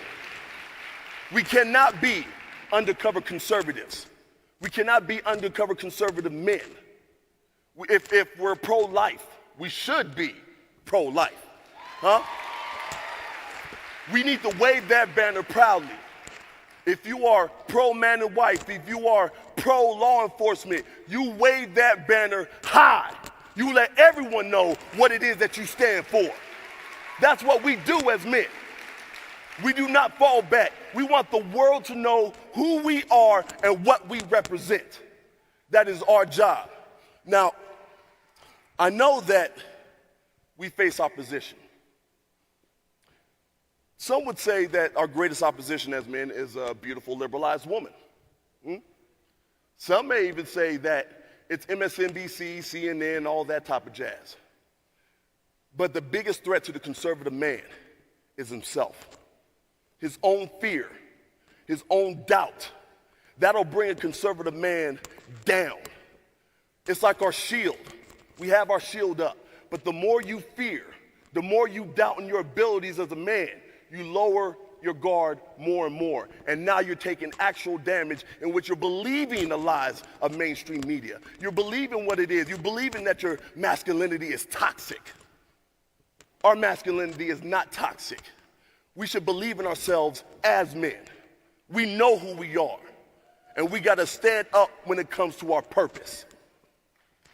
Now,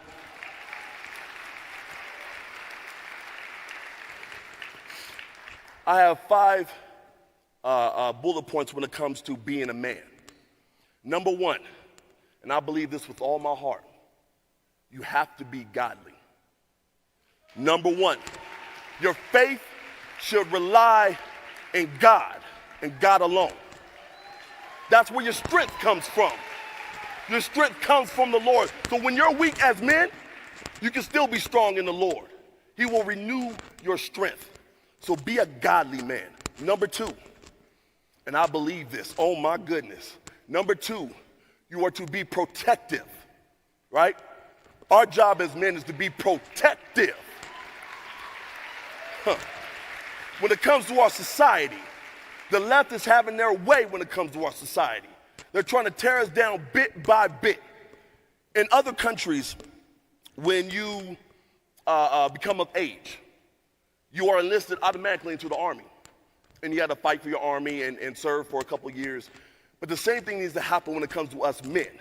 The same exact thing. But it's for a lifetime, and this war is ideological, right? So we have to stand up for what we know to be right. And our country is the greatest country in the daggone world. Let's go. The last bastion of hope. So we have to stand up for our country. It is mandatory that we do so, right? And number 2, I don't care what you think you are. I don't care how many muscles you have. If you don't stand up for our women and children, you are not a man. It's that simple. It is that simple. In a day and age where they're coming after our women and children right now, transgenderism is tearing apart the very fabric of reality and saying a woman is nothing more than a wig and some cosmetic surgery. They're tearing apart womanhood. They do not care. The left does not care about womanhood. They're coming after our children.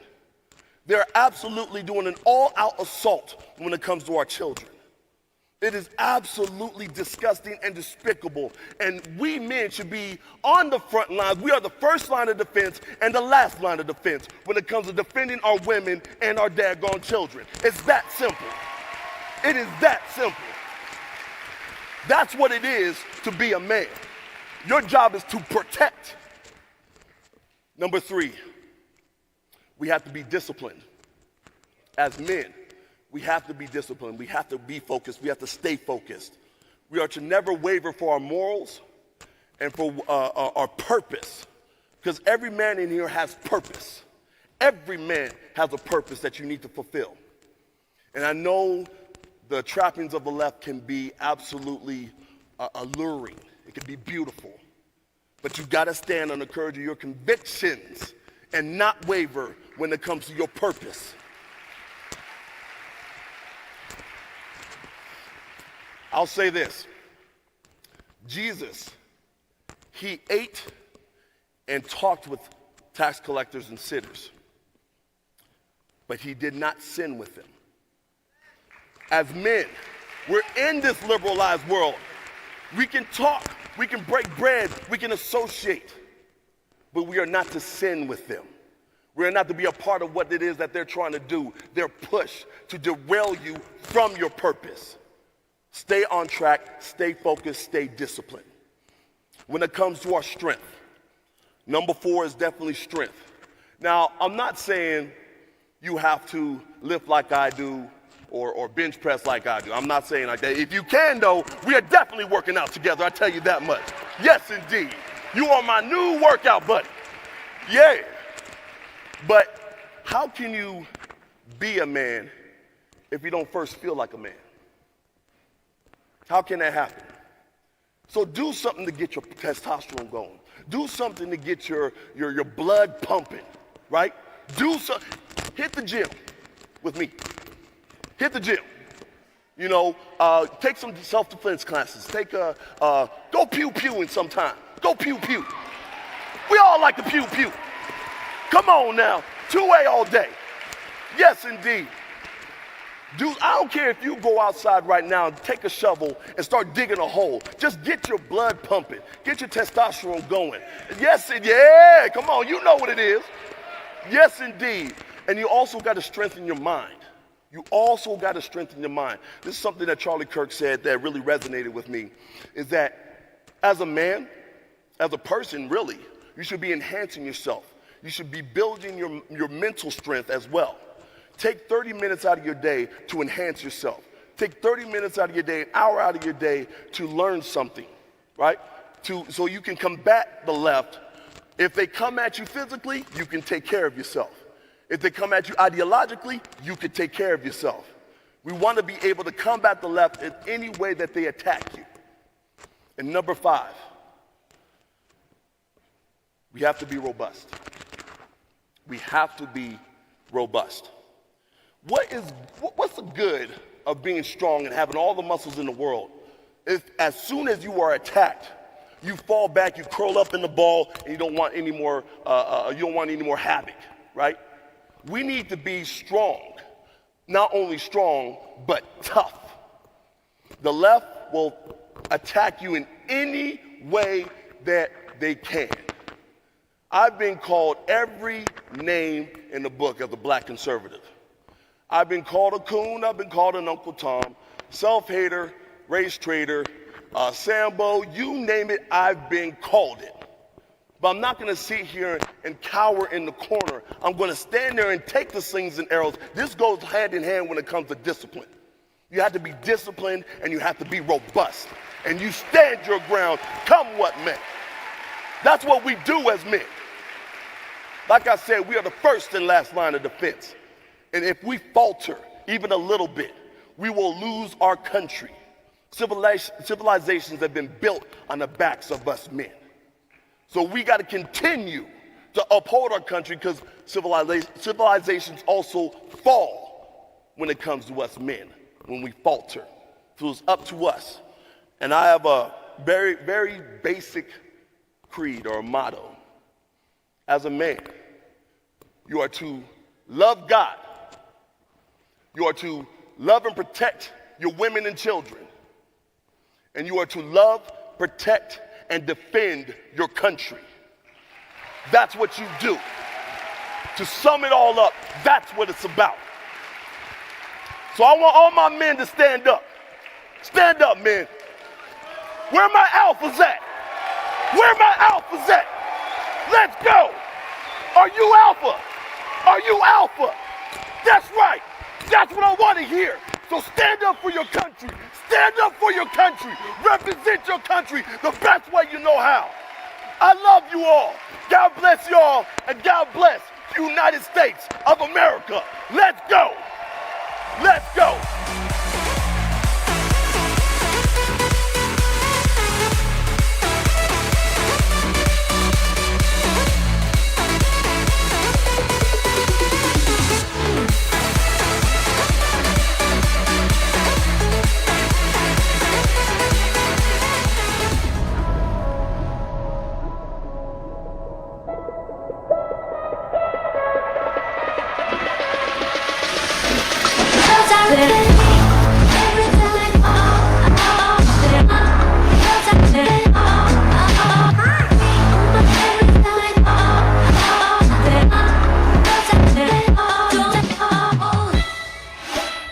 Hello, everybody. Welcome to Turning Point. I mean, is Turning Point the best organization out there?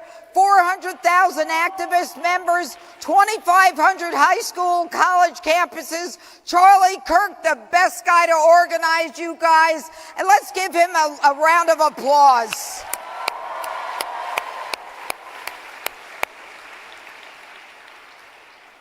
Now, before I start, I want to put this in context. And there's a guy that I've always loved. And I want you to listen to him for a few seconds. Freedom is a fragile thing, and it's never more than one generation away from extinction. And those in world history who have known freedom and then lost it have never known it again. Freedom is never more than one generation away from extinction. And welcome to the United States of America in 2020, where you can be canceled, erased, and deplatformed by big tech. Welcome to the United States of America in 2020, where if you are not vaccinated, you are killing granny. But if you've got a governor in New York who is directing that ill people with COVID go back into nursing homes, killing people and killing granny, nothing happens to him.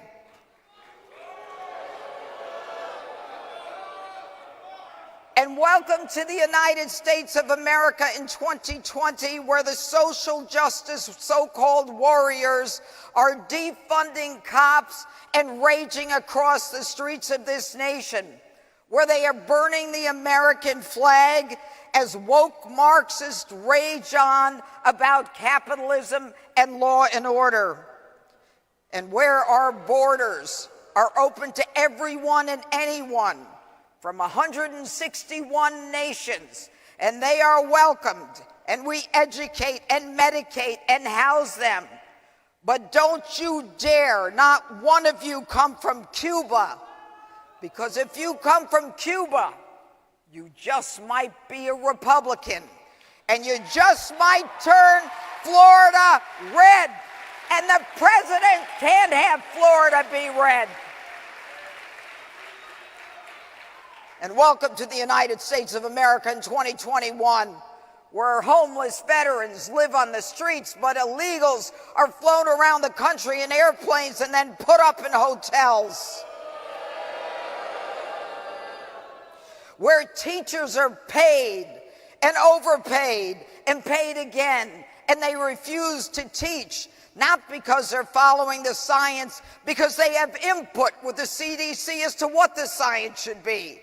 While our children suffer, they suffer from depression, they suffer from alcoholism and drugs, and they watch domestic violence play out in their homes. While our children are not being educated, make no mistake, they are educating them in China, and they are educating them in Russia.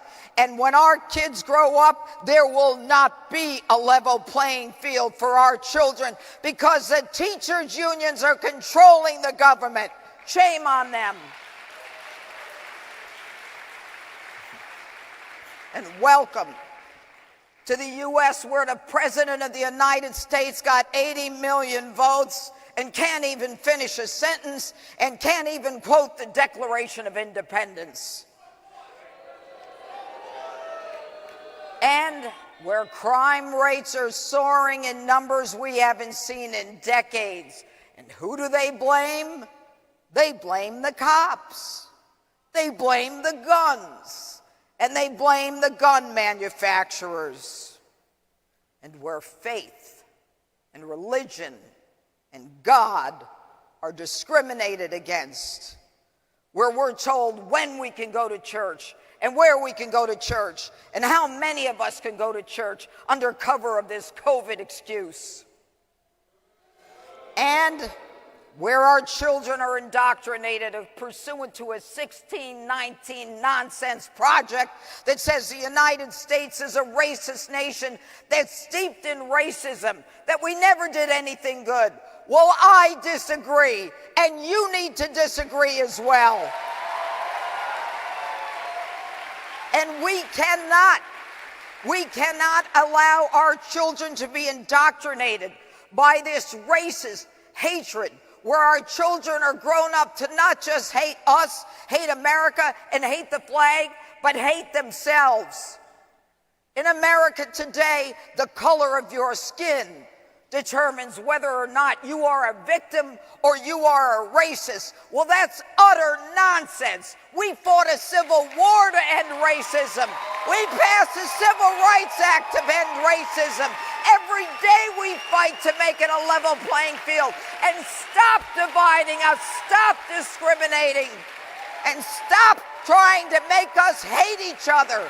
We don't hate each other.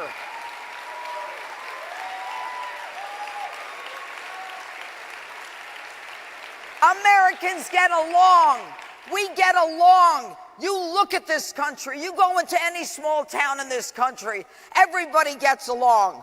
But no, their message and their goal is to divide us.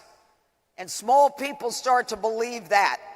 And when the mainstream media buys it, we're in big trouble, folks.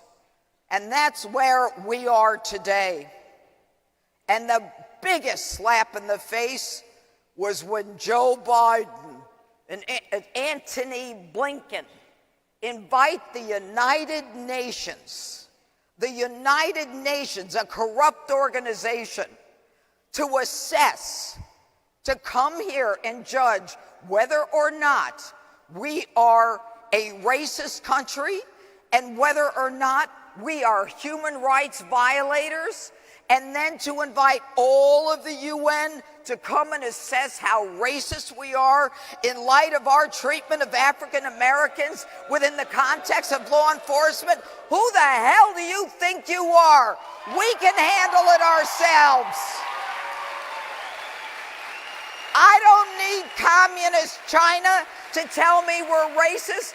I don't need Cuba, who's beating people in the streets. I don't need Venezuela, who tortures its people. I don't need Russia, whose enemies disappear and are poisoned, to tell me, who lives in the greatest country on earth, in the most free country.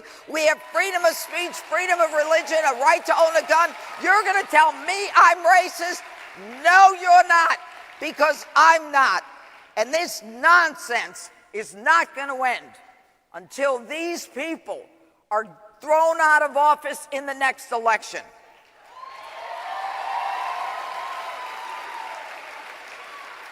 So let's talk about you. Car rentals are up 87%. Used cars are up 45%. Gas is up 45%. Airfare 25%. And Joe Biden thinks everything's great and he's building back better, ain't he? Ain't he? No. But I want to talk to you about crime. I want to talk to you about where I've spent my life for the last 32 years. I've been a prosecutor, a judge, and a DA. Thank you. I have spent my life in the trenches, where the fight between good and evil unfolds every day.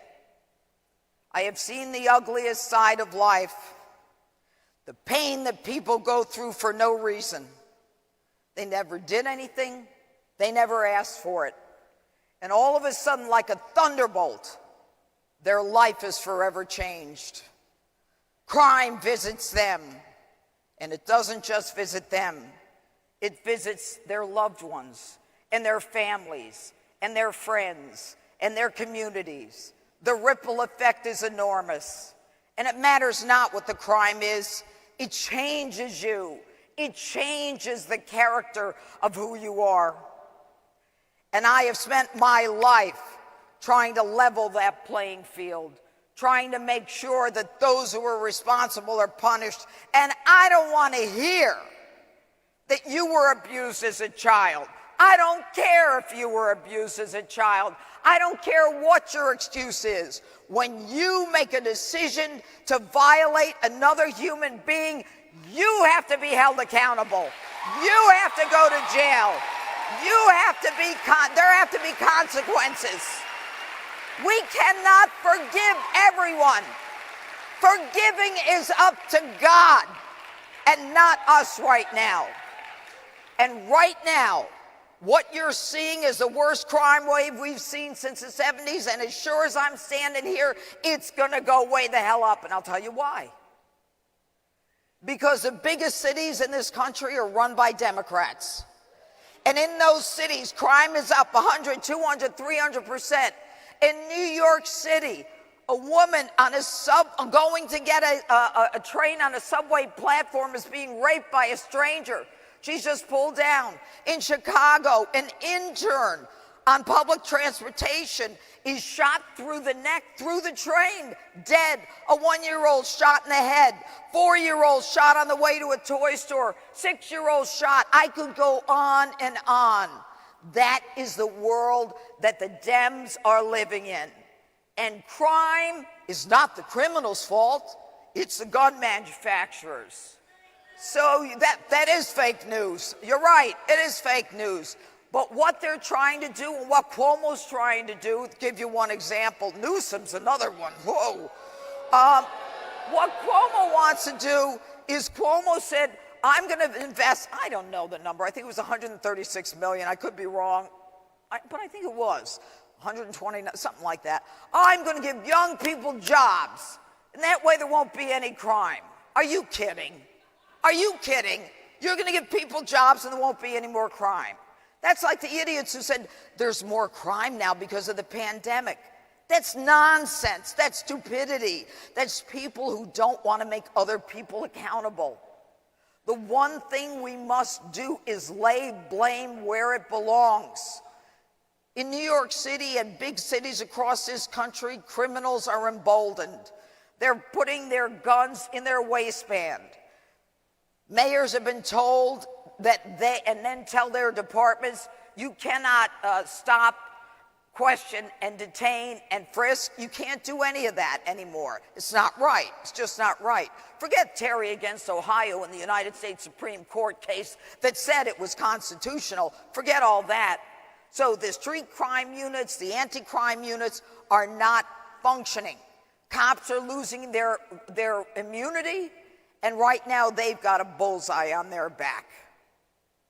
And so we see criminals in Chicago who shoot each other every weekend for years. It's no surprise. But what's happening now is they now want to make sure that they don't allow us to have enough ammunition. Have you tried to buy ammunition lately? It's very hard. You can't get ammunition because it is an effort right now to take away your ability to use a gun. Now, if you watch Black Lives Matter, the organization, not the movement, last year, remember the McCloskeys? They're the ones in St. Louis. Police didn't come. The security, the gate was gone, the security guy was gone, and they were left to defend themselves. There was no one coming to defend them. They ended up being prosecuted. They had every right to defend themselves and defend their property. Make no mistake, they had every right. And some woke leftist prosecutor who says, I'm going to prosecute them, is out of his mind. But that's what we're dealing with today. Woke leftist prosecutors funded by the Democrat Association of America, I think it's DAS, who elect George Soros's people, who elect people like George Gascon in LA. And there's another one I forget his name, I think it's San Diego, who won't prosecute domestic violence cases. There are some prosecutors who won't prosecute cases where the theft is under $1,000. So, you like a handbag. You go in, it's $900. You steal it, you get brought in, you're released on bail, and you're out again. You go to the same store, you steal another bag.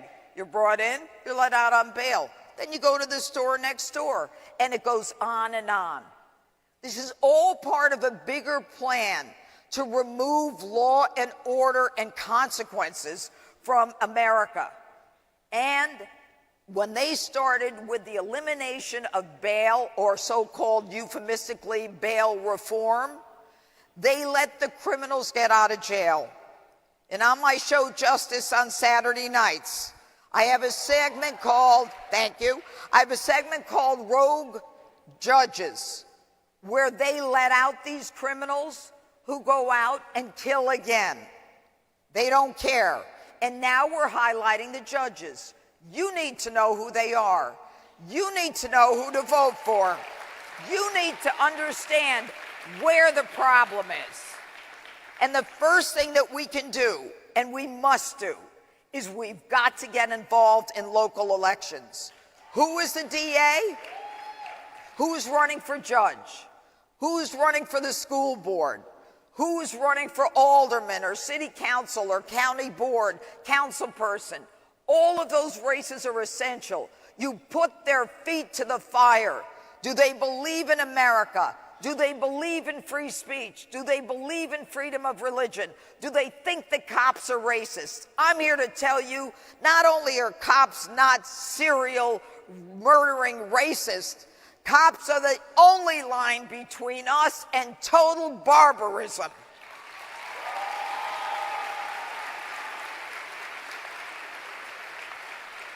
And then you've got people like Gavin Newsom. Now there's another beauty. This guy, Gavin Newsom, he's letting all the felons out of jail. He's letting felons out of jail because he feels they've served enough time. So they're let out of jail. They're not being monitored the way they should be monitored by parole. They commit a crime, they're bailed, and then they commit another crime. Folks, this is not what we signed up for. And what is happening in America is the devolution of law and order. Your job is to bring it back. What is your passion? What do you believe in? What do you want to do? How can you keep this country great? For me, I was a young prosecutor. It was a long time ago, trust me. And I remember saying I wanted to try cases, but they wouldn't let me try cases because I was a girl. I was the first girl in the DA's office. And girls couldn't try cases. So the guys, I was in the appeals bureau because I was law review. So every day we'd have lunch. The guys and me in the appeals bureau, we'd have lunch, and the guys would say, you know what? I want to go out tomorrow night's Thursday night, but I got this trial in North Salem, or I have this trial in Lewisburg, or whatever it was. And they'd complain to each other. And I'm sitting there and I said, maybe I could cover for you. And like, you can't cover, you don't know how to try a case. So I said, I'll cover for you. And they didn't have computers then, everything was written on the files. It was another generation. My kids will tell you I was born when they wrote the laws on stone tablets. But, so he let me go. I guess he had a hot date or something. So he lets me go in his stead. And I ended up trying a case that night, and I won that case. So I put his name on the file. His name was Bob DeLascio. I put Bob's name on the file. So Bob said, hey, Pirro won a trial. The other guy said, hey, you want to cover my court? You want to cover my court? And it was all like this. Nobody would say anything, because I'm not supposed to try cases. I'm a girl, right? So after about a year, I'd go out to all these courts in the hinterlands as opposed to in the center of the county. And I get a call to the chief assistant's office. And the chief assistant was the scariest guy I ever met. He was smoking a cigarette, and he said, sit down. Okay, I'll sit down. So he says, who told you could try cases? I said, well, nobody, Mr. Fussell, but I thought I'd just help out. We don't need you to help out. And he said, and he's looking at these files, he says, and where would you have learned how to try a case anyway? And this is where you got to think. And I said, Mr. Fussell, you know I've been in appeals for 2.5 years. I was ready to blow my brains out. And I spent 2.5 years reading your transcripts. And you were the best trial attorney ever. And I just followed what you did. It worked. And I got out of appeals. And I ended up trying cases and trying murder cases. Well, certainly, if you couldn't try a DWI, you couldn't try a murder. And when I tried that murder case, that first one, I knew that if I lost it, every woman behind me would lose. She wouldn't get a chance. So I won that case. And I won all the cases after. And I appreciate it. It's not about me. It's about loving what you do. It's about making a difference. It's about believing in yourself. It's about making sure that you can make a difference in the world, and you can. Each and every one of you can make a difference. Believe me, you are in the United States of America. Sure, it's a crappy time right now, but we'll turn it around. I believe we'll turn it around. We absolutely will turn it around. When you get on this stage, I want you to dance. Whether it's a basketball court or a federal court or whatever it is, you get up here and you do your dance. You believe in yourself, you believe in God, and you believe in this country. And you say to yourself every day, thank you, Lord, for putting me in this country. Thank you for the people in the military who give me the right to say what I want to say in this country. And by the way, Ronald Reagan was right. Those who have known freedom and then lost it have never known it again. It is up to you right now, because we're about to lose it. Do not let the government destroy your freedom of speech, your freedom of religion. The government cannot tell you when you can go to church, where you can go to church, or in what numbers. I don't care if it's the United States Supreme Court. And they did. And they did. The United States Supreme Court said in Las Vegas, you can open up the casinos, you can open up the multiplex, but don't you dare go to that chapel in numbers of more than 49. That's not America as far as I'm concerned. This country was founded on Judeo-Christian ethics. That is who we are.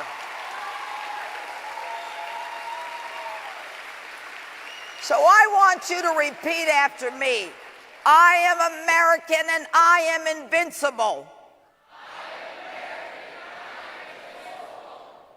I have liberties and government cannot control me. And we are citizens of the greatest nation on earth. God bless you, and God bless America.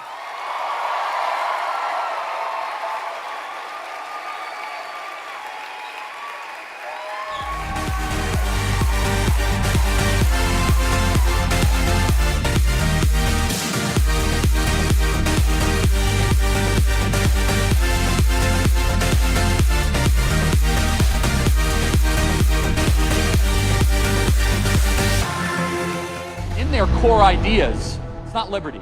It's not freedom. Liberty's hard. Liberty has costs. Liberty means that if you make a dumb decision, you got to take responsibility for that decision. I would never want to live in any other country that doesn't respect liberty or first freedoms.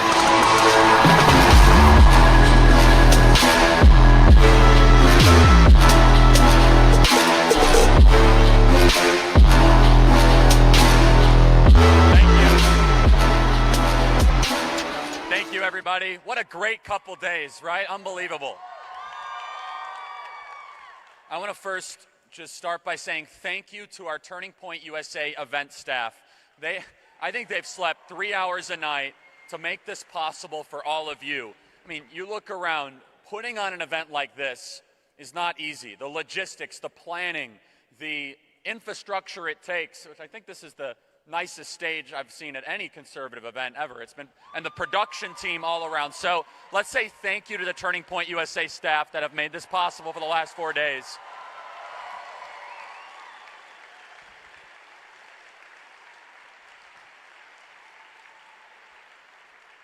It's hard to believe that something that you start right out of high school can turn into this.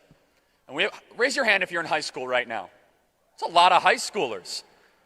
When I was your age, I was constantly told that I must conform and I must take some prearranged steps in order to be successful in America. Some things happened that I couldn't have planned, and I got some really good mentorship, and I decided to start Turning Point USA in this town, as we talked about. And then you look around, and only in this country, which that flag represents, is a story like this possible, where an 18-year-old doesn't go to college, start something from nothing with no money, no resources, no connections, quite honestly, no idea what I was doing. And it turns into the largest young conservative event in American history and a movement that's going to really help take back our country. Only in America is that story possible. So I want to talk about 5 specific things that I want you to take away with. We're going to talk a little bit about economics, and then we're going to talk about things that are even more important than policy discussions, and then some action steps for all of you after this conference. So the first thing I want to reemphasize is something that has been a theme of this conference, which is the difference between corporatism and capitalism. Now, we're living under a series of corporate tyranny right now in our country. It's happened for a variety of different reasons. And so when I first started Turning Point USA, the conservative movement had an overemphasis, in my opinion, on pure free marketeering ideas. Now, I love markets. And I love markets because they're good for human beings. I love markets because we love private property. But markets should be a means to a desirable end. Markets should be a means that allow families to prosper, that allow decent middle-income workers to be able to have meaningful lives.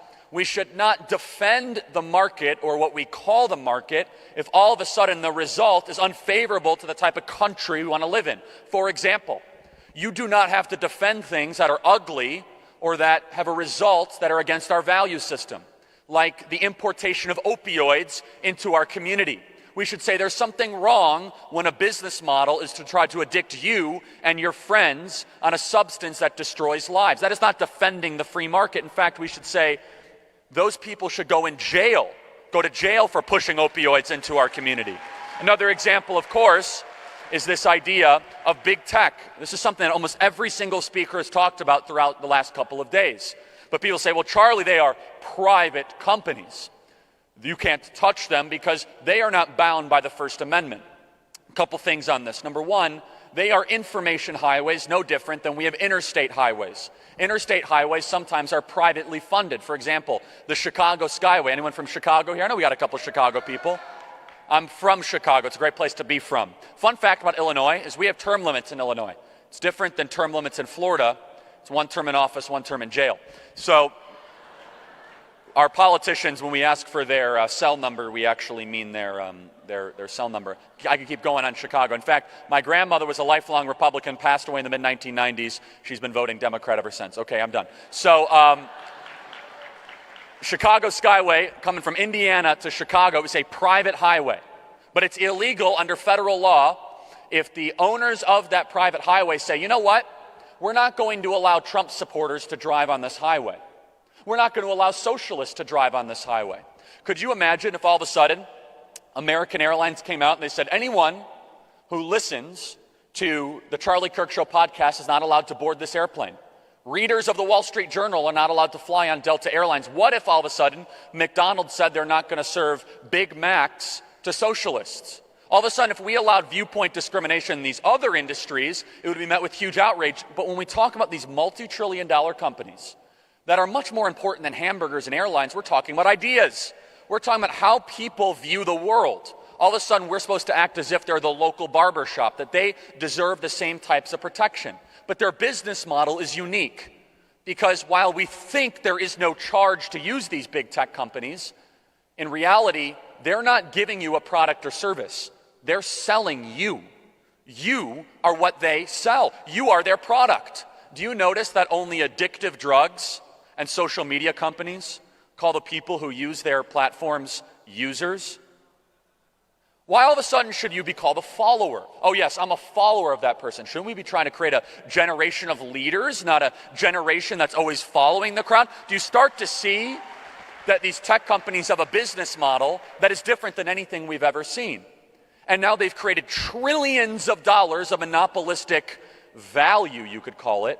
And then they go as so far to say that we are the new government in America, the government of Menlo Park. So the conservative movement needs to recommit ourselves to being the guardians and the protectors of desirable ends. So very simply, it's not a good thing that Amazon has contributed to 40% decrease of small businesses. It's not a good thing that Amazon has almost doubled their stock price in the last 3 years, but we have less small businesses than almost ever before. That's a bad thing for our nation and for our country. So Jeff Bezos is going to space.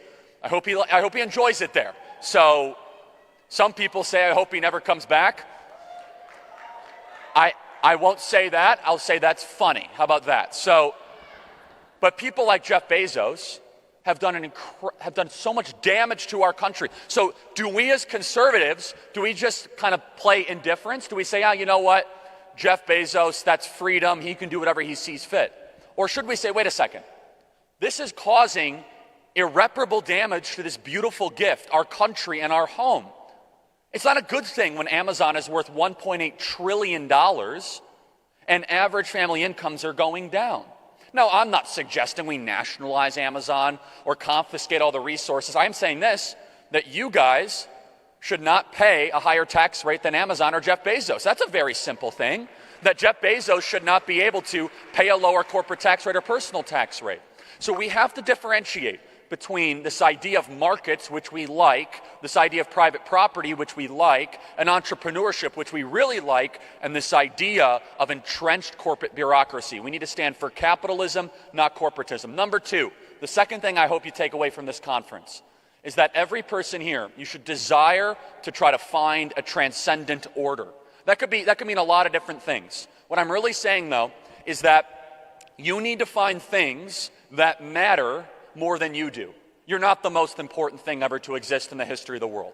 So, for example, it might be going to church.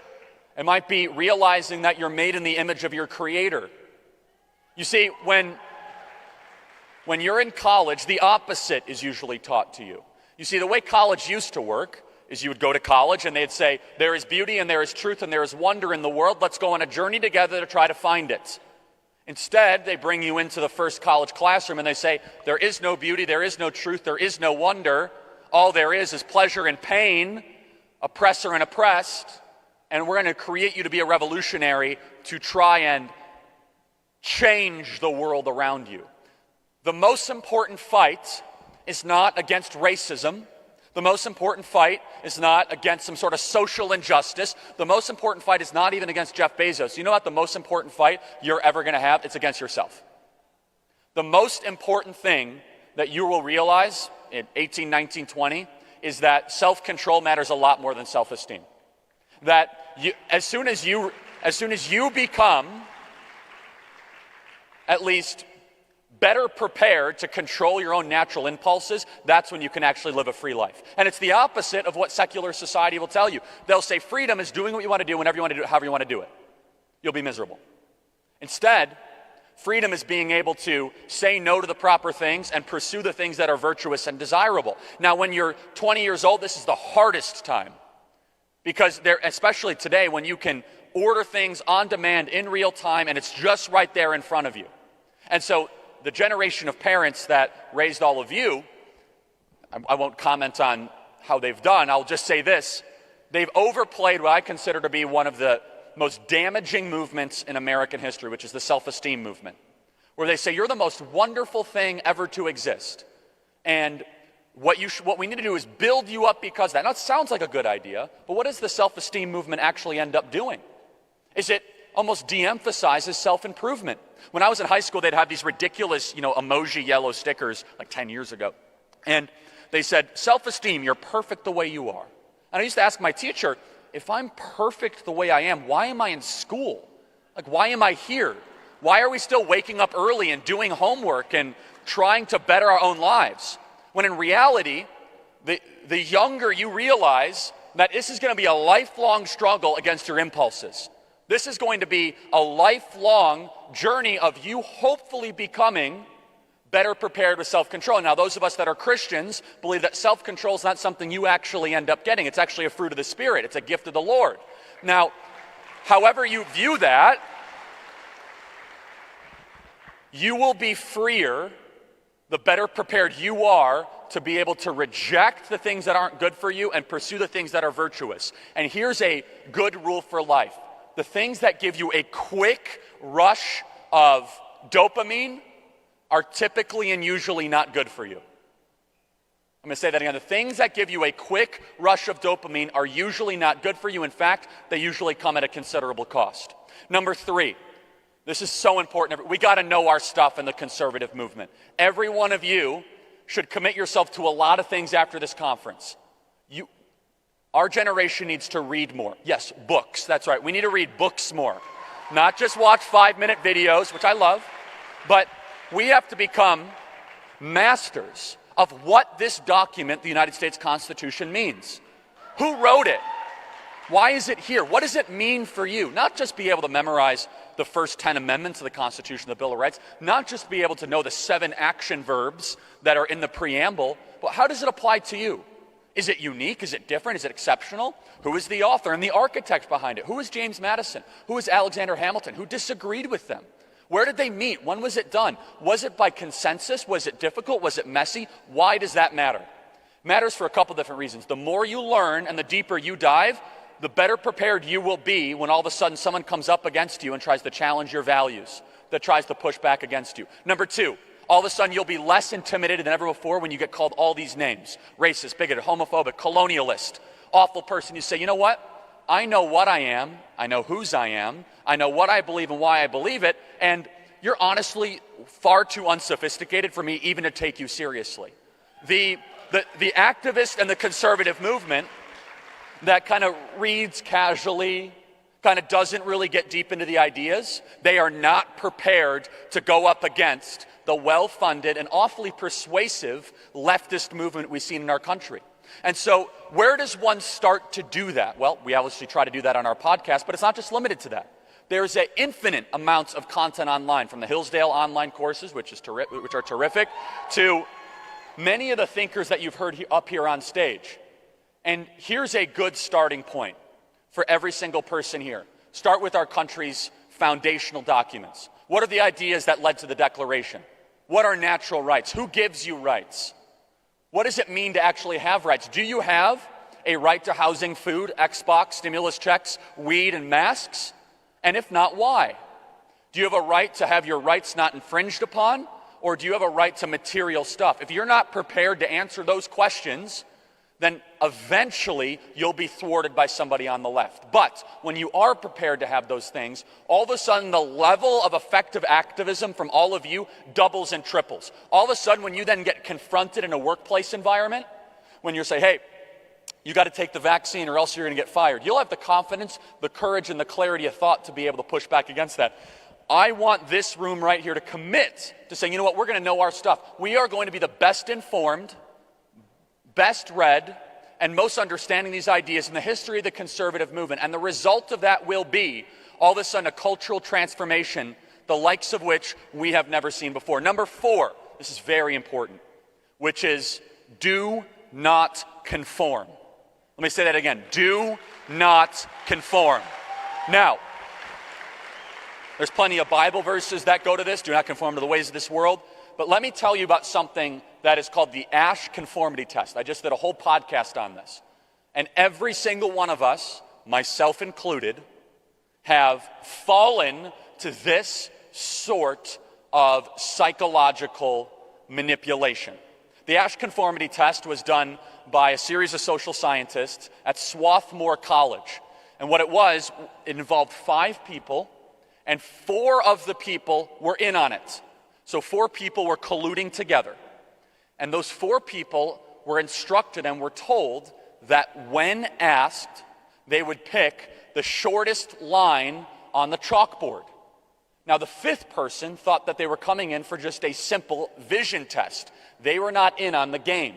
So they lined up all 5 of them in a classroom, and the 5th person, the person who wasn't in on it, was the last person to answer the question.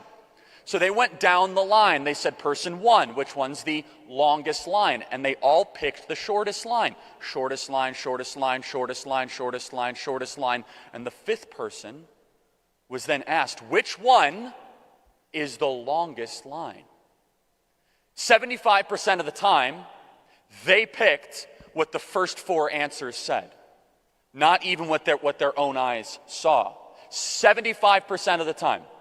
Now, I'm happy to say every person here is part of the 25% courage group that would stand up against those other four people. But, and just so you understand, less than half of 1% of people when asked in the control group picked the wrong line. So it wasn't a question of whether or not they were confused. But when they were asked after the experiment, the Asch conformity experiment, why did you pick the line that you knew was wrong? They said, I was afraid of being mocked and ridiculed. And the social pressure, I would rather say something I knew was not true than be mocked by the people that went before me. How many times when you're in college do all of a sudden your professor says, so, do you think America's a systemically racist country? Yes, I do, yes, I do, yes, I do, yes, I do, yes, I do. Do you have the courage to say no? The next time, do you say, well, do you think that America is a country worth saving? No, no, no, no, no. Every one of us will be tried with this in the next 5 years. The next 5 years, try like the next 5 minutes. We'll be tried in a variety of different ways. The question is, will we have the preparedness and the courage? And every one of us can say yes enthusiastically now. How about this one? You be forced to get the vaccine? Vaccine is perfect. It's perfect. It has no side effects. It's perfect. It's perfect. No, you might think that, or maybe you don't. Are you all of a sudden going to relent to that? By the way, I want to just shout out one of our students here. I don't know where she is. She said no to getting the vaccine, and she had so many medical exemptions where it literally said the vaccine could kill her, and despite that, Brigham Young University, Hawaii, revoked her $200,000 scholarship and is not allowing her to attend on campus. That is evil. It is evil. And I'm going to say this. This is one of the hardest fights. And again, maybe you decided to get the vaccine. Maybe you didn't. If you've seen what I've seen with the thousands and thousands and thousands of emails that have had very negative reactions to the vaccine, then I think you would definitely see it the way I did. But I just want to say this, is anyone in this room that does not want to get the vaccine, we are going to stand right by you and make sure you are not vaccinated against your will.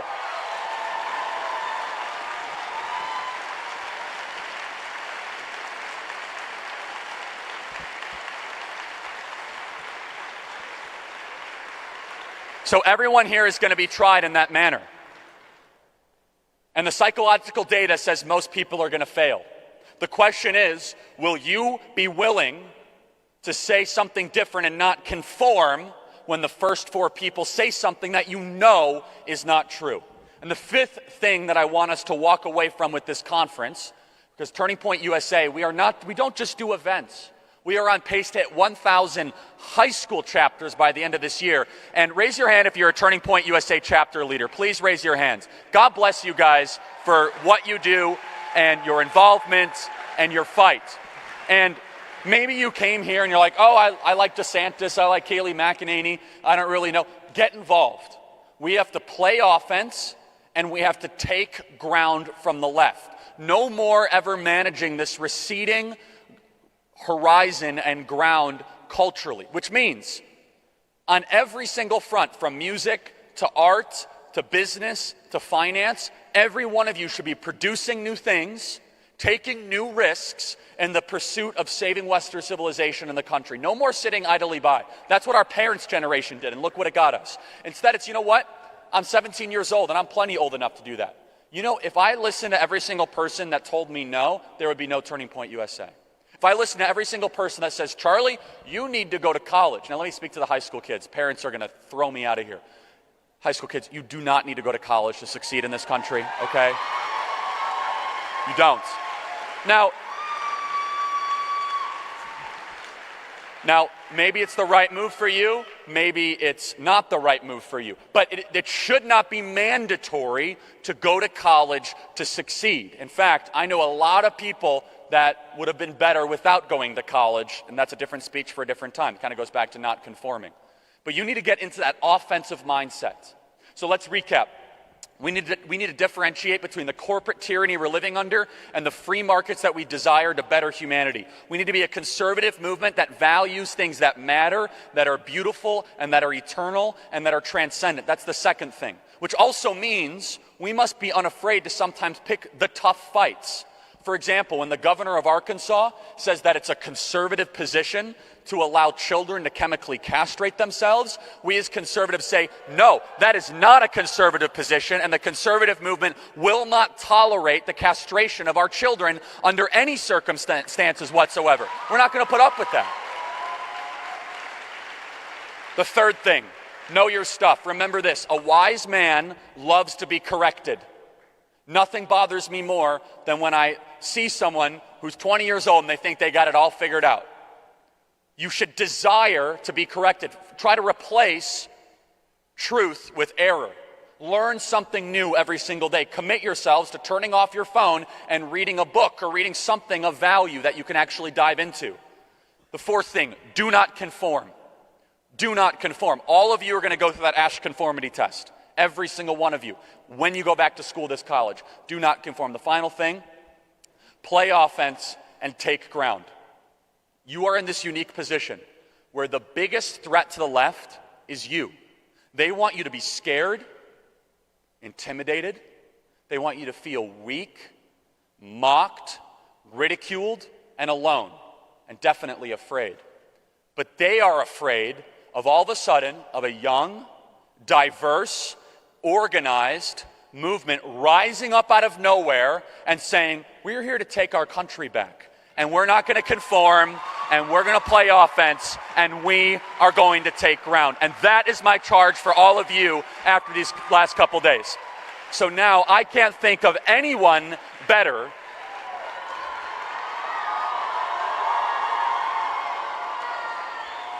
to close out our Turning Point USA Student Action Summit than someone that I had the amazing opportunity of traveling the country with on college campuses and many other places, someone who is the most articulate and courageous voice for the black community in America, someone that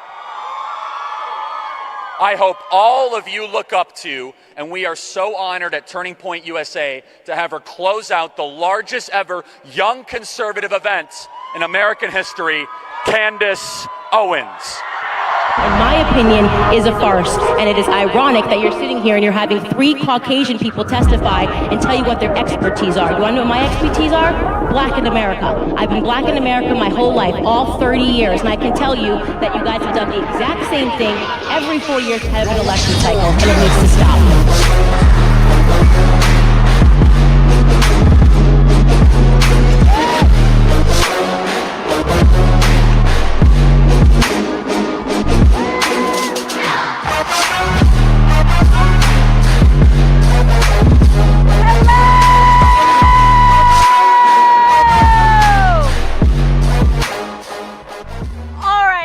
Let's take no prisoners. First and foremost, SOS Cuba. I have not heard anybody yet on the stage mention the fight that is going on in Cuba, and every single person in this room should be talking about it. They don't want you to talk about it. How dare our corrupt government try to pretend that those people are fighting because they want COVID-19 vaccines. That is despicable, okay?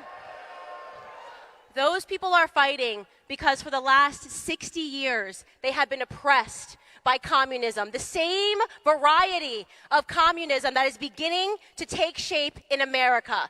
So secondly, SOS America, okay? It is so important. I will tell you why. The events that I value the most in terms of doing are always the events with younger people. They make me the most excited because I am telling you guys that if you do not awaken yourselves to what is going on to this country, we will not have a country. You will grow up and you will have children, and your children will not grow up in the same country that I grew up in. That is the truth. Look at what they are doing right now. Under the guise of COVID-19, they are pretending that communist tactics are somehow okay.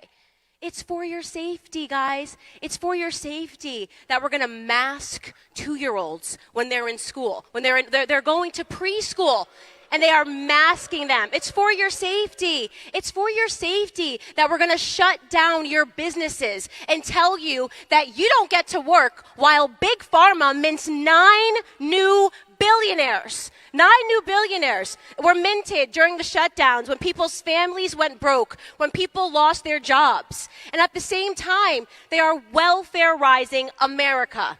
Let me tell you something about the left. Nothing they do, no matter how crazy it seems, is without purpose. They are Machiavellian. They have sat down and they have drawn up the plan, and they have been following that plan for years.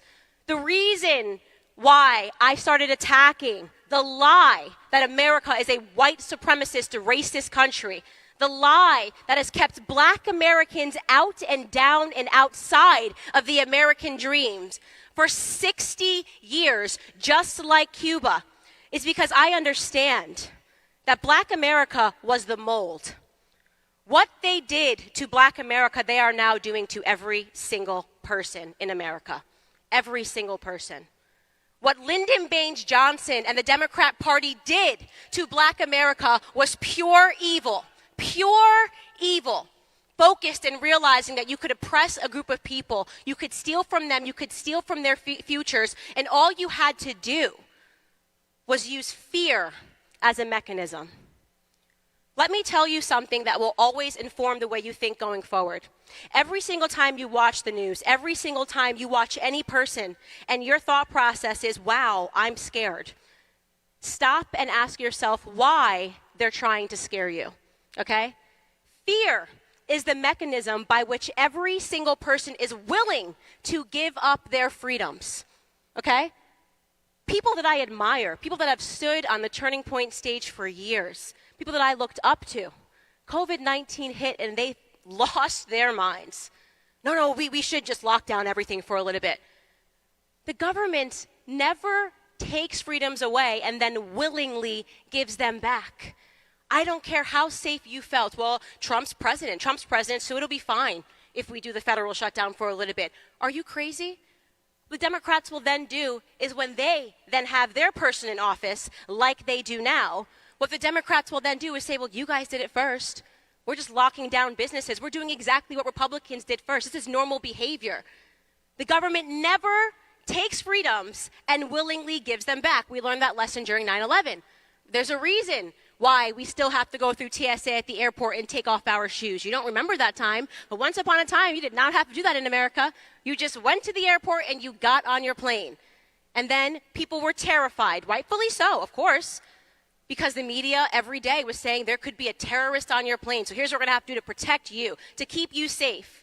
We're going to have to examine every cavity of your body, right? I have to see everything that's going on at all times. You only carry this much liquid when you're on the plane to keep you safe. And so we gave up a little bit of freedom. Income tax, fundamentally unconstitutional, right? But what happened? When did federal income tax come into play? During a war. We got to collect this money from you guys to keep you safe. It's going to be temporary.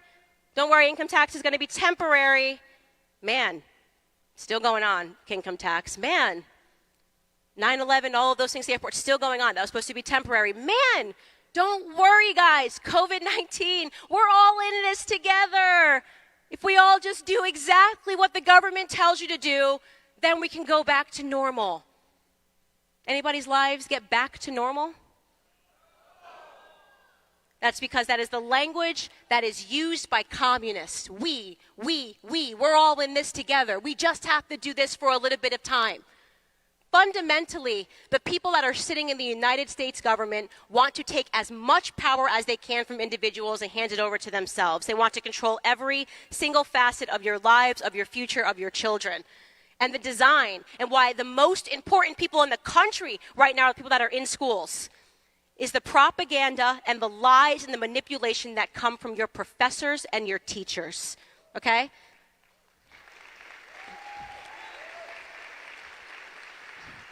When I was growing up, the teachers essentially told me that all Republicans were racist, that the country was backwards, and then Democrats came on a horse and saved the world. So as a black American, it was my responsibility, it was my duty to make sure that I always voted Democrats into power. I was too young to realize that that was brainwash, and I lived my life believing that. I lived my life believing what the media taught me was true. The media taught me, I knew, the teachers taught me that Democrats saved America. They forgot to leave out the part that it was the Democrats that enslaved black Americans, that segregated black Americans, and that welfarized and broke down black families and gave every single problem.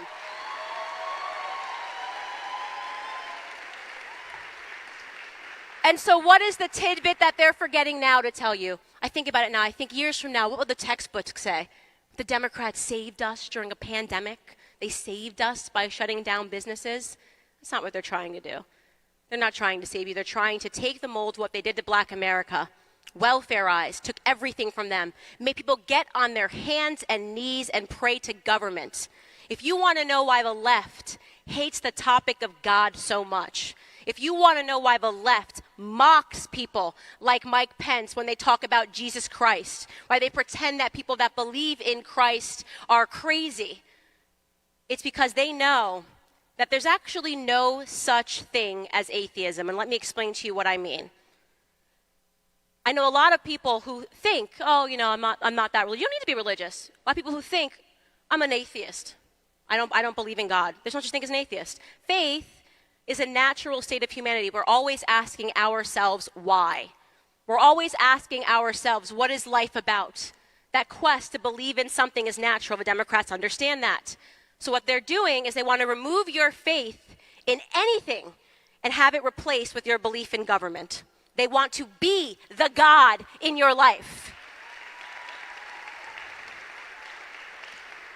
So when people get on their hands and knees and pray that the government will deliver them stimulus checks that amount to nothing, absolutely nothing, that's what they want. Oh, please vote on this bill. Please, please give us our stimulus checks. Pennies, while they send billions and billions of dollars to their organizations, right? The Kennedy Center got billions of dollars during the COVID lockdowns. That was a part of the deal. You signed it away, you gave it to them. They enriched their friends, they enriched their donors, they enriched their organizations, all written into hundreds and hundreds of pages of COVID-19 stimulus that nobody was going to read because all they wanted was that little $100, $300 check that the government gave them, which they could have made themselves. They were able to keep their jobs and work, right?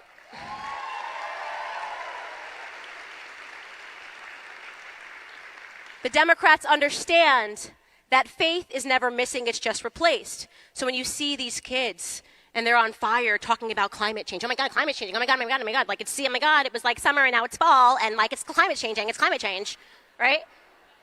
For AOC, that's become a pathology. It's like no matter what happens, AOC, like it's climate change. She's like, oh my God, Taylor Swift is not on stage, climate change. She didn't make it on stage, so it's climate change. Like, I missed my flight because of climate change. Anything that happens, she somehow tells you it's because of climate change. Well, that's them trying to instill a different kind of faith, right? When I was in school, and let me tell you something about the joke of the climate change lobby. It is nothing more than the government attempting to grow itself. Once again, what do they tell you? The world's going to end unless you give us some more of your money. We, the government, we can fix the climate. Just give us trillions and trillions of dollars. It's a joke. It's a scam. It is a scam that is stealing from your future. Do you understand? When they write this COVID-19 package and they reroute trillions of dollars, governments don't make money, they take it. They're taking it from your tomorrow.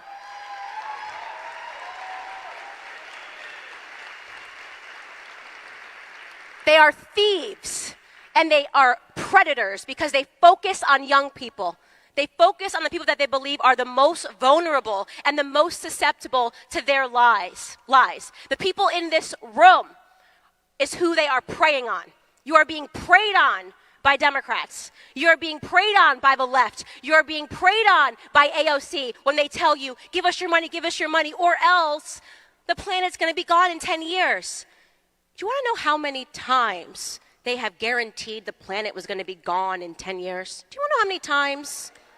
Let me help you out. When I was in school, we were told we were going to be dead in 10 years. Didn't happen.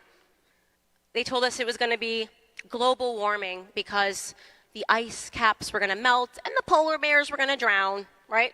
We're not going to have any more polar bears, right? That's a lie. The polar bear population has since doubled since the time that they were telling us this. We didn't flood. Generation before was told that it was going to be global cooling and they were all going to die. Remarkably, they said global cooling, the earth's going to freeze and you're all going to die. And then it didn't happen because it started warming. So they said, never mind. That didn't happen. They missed their 10-year mark. There was the ozone layer generation who were told that the ozone layer, we're all going to die because there's a hole, the ozone layer. That didn't happen. So they had to pivot. But don't worry, guys. In all this time, they took trillions. They've been taking money for all of these promised false apocalypse, right? Then there was the generation, and this one is the most sinister to me because I just can't imagine growing up. I believe it was in the 70s. Some of your parents will remember this. They were told that acid rain, that the acidic oceans were going to produce acid rains. You had children that were scared every time it rained. Imagine the people that lived in Seattle, right? If you're in Arizona, you're chill. You're like, it doesn't rain that much here. But like in Seattle, these kids were terrified every time it rained. Once again, fear being used as a mechanism to control the masses. They understand the importance on focusing on the youth, like so many other totalitarian regimes have understood. But if you can pollute the minds of the youth, you can create government activists for tomorrow. There is a reason why your schools and your classrooms are no longer focusing on academics, hard academics. They don't want you to be smart. Think about this. Bill Gates, that was a great thought. That was great. That was exactly right. Boo is correct. Bill Gates made his money in understanding mathematics and computers, and he understands that any person who understood what he knew could become successful. But you want to know what Bill and Melinda Gates are funding? They're funding what they call equitable math. They want equitable math taught in classrooms. You want to know what equitable math is? Equitable math follows the theory that getting the right answer is a form of white supremacy. Oh, I'm not kidding. Look it up. Equitable math wants kids to get a yes, a correct mark for getting the wrong answer, because at least they tried. And it's a white supremacist idea to expect children to get the right answer. In other words, he is funding the intentional dumbing down of our population. The intentional dumbing down, the watering down of the academics. This is the focus when you go, why are we focusing on critical race theory in schools? Why are we teaching children that to be black means you're less than and to be white means that you're an oppressor? Why are we teaching that? Because they want to make sure the kids aren't learning anything that will get them ahead. What they want to produce amongst your generation are a bunch of people that can't make money. When you talk about majors like gender studies, they didn't have this when I was in college. You're majoring in something that took me all of 3 seconds in a classroom to learn. Male, female, the end, 2 genders, that's it.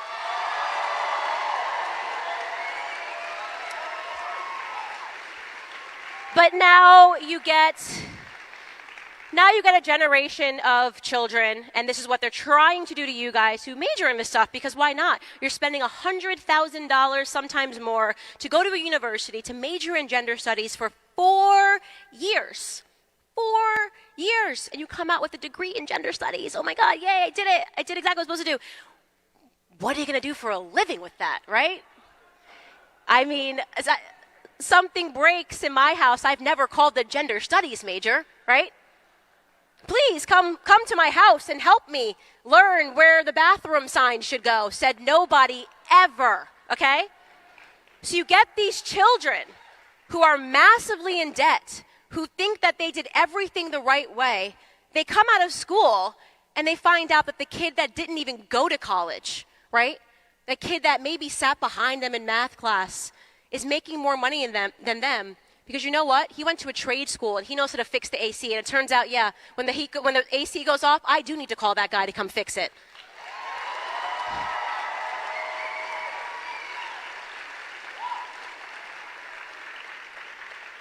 And so what that creates is a generation of bitter, angry people who don't know why they're angry, right? Because they did everything the right way, and that's heartbreaking. It's heartbreaking to do what you're told your whole life and to find yourself in debt with no way to make money. Their only option really is to become a professor in the same meaningless field that they were learning under, right? To become a professor in gender studies. They're angry and they're bitter at society. They're angry and they're bitter at capitalism. How is the guy who fixes ACs making more money than me? That's what they think. That's what they're angry about. This is the reason that when you look into the class of people who are Antifa activists and you go, what's wrong? You're college educated and you're throwing Molotov cocktails into a police cruiser? How does that happen? Because they're angry and they don't know what they're angry at. They think it's the rich guy. They think it's the not so rich guy, but making a very good living middle class guy, right? They think the taxes need to be raised on these people that learned how to get ahead. And no, it's not. In fact, the taxes need to be taken by the corrupt politicians that deluded so many Americans with their corrupt policies.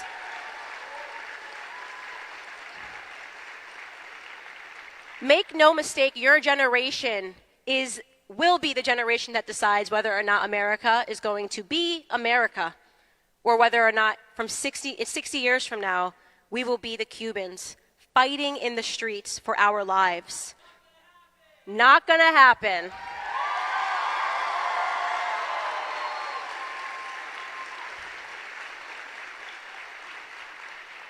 There's something else that you guys need to pay attention to, and I say this so seriously. The other day I was reading an old NPR article, and it was about all of the steps that societies, the most evil regimes ever, have taken before they ended up in genocidal terms, before they ended up committing genocide against its own people. And it shocked me to read this article. It was called The Psychology of Cruelty. What is it that allows? It's not just crazy that you have dictators that have slaughtered millions of people, right? That is crazy. But the crazier part is the fact that millions of other civilians allowed it to happen and were okay with it.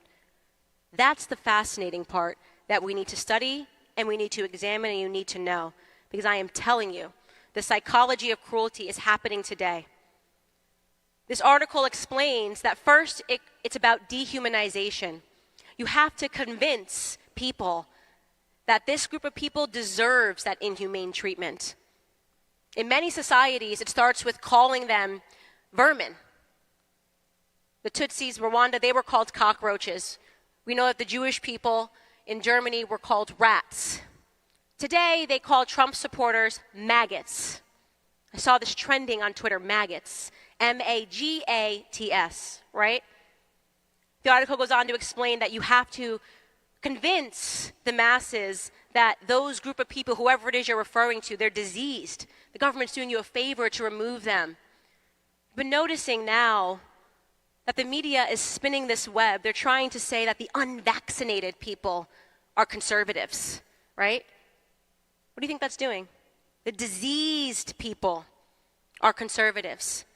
They're now calling it a pandemic of the unvaccinated. It's not even true that conservatives are the least likely to get the vaccine. In fact, the least likely to get the vaccine are Black Americans, right? But they don't want you to think that, so they keep lying, and they say it's the conservatives. What do you think they're doing?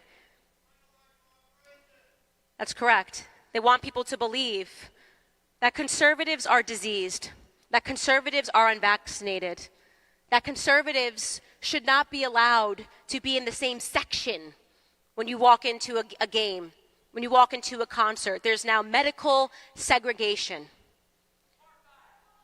It is medical apartheid. It's happening right now. Right now.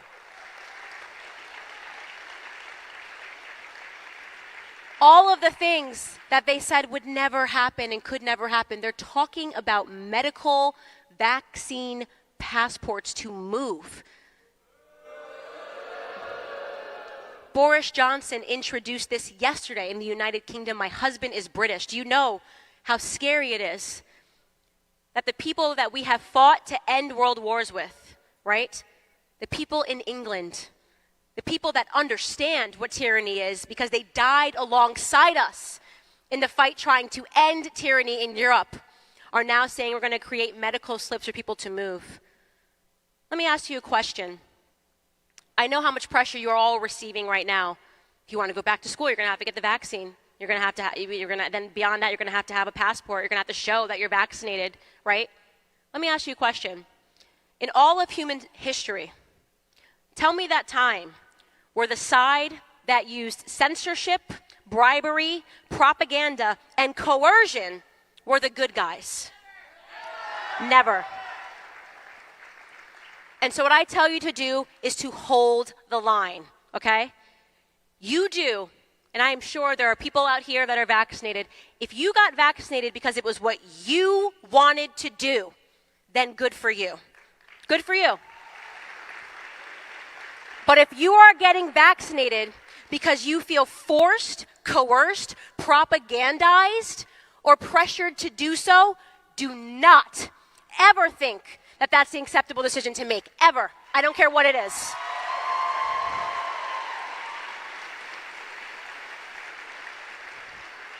Tyrants should not ever be able to force you to do things. And let me tell you something, just like the airport story, just like the income tax story, when the government somehow finds a way to force you to put things in your body, you will never get that freedom back. It will be paid for if you want it back through blood, just like what's happening in Cuba right now. That is what happens. That is the truth. The last of the fights that we are fighting, and the one that I think is the most fun, are, of course, the culture wars. How fun is it to fight? Hollywood has never felt this pathetic. They have never felt this meaningless. They have never felt this powerless, and that's for good reason. They are realizing that they're no longer rock and roll. Isn't that something? These people that branded themselves as against the grain, oh, I'm different, are lining up with the establishment, demanding that people get censored, right? Demanding the maggots have to go away. Demanding that Trump supporters are terrible, that we are alienated. These people aren't rock and roll. They're government propaganda puppets, right? And they think that we can't see through them. Let me tell you something right now. You stop buying their music. The power that the government has, the power that Hollywood has, is the power that we gave to them, okay? You stop buying their music. You stop listening to their trash interviews. You stop doing what they tell you to do. And trust me, a lot of them I loved. Trust me, it broke my heart to have to delete the Lady Gaga catalog. It broke my heart to have to delete the Tim McGraw one when he sang next to Biden. I will tell you that. But I am realizing now that Hollywood has been and is controlled by the left. It is. It's just the truth. There is a reason that the Bible speaks so much about idolatry. You go back and you can read, I don't care if you're not religious, you can read the Bible as an academic. And the wisdom that is in there and how prudent it is to today and what we are facing constantly talks about the sin of idolatry, why it is not good to idolize people. Because then when those people that you idolize tell you to do something, you might do it without thinking. That's the campaign. That's why the government pays these people to put their arm in an Instagram video and get the shot. Don't ask any questions, guys. Mariah Carey got the shot. Don't think. We're doing the thinking for you. They understand that. It's why Hillary Clinton, who lost twice,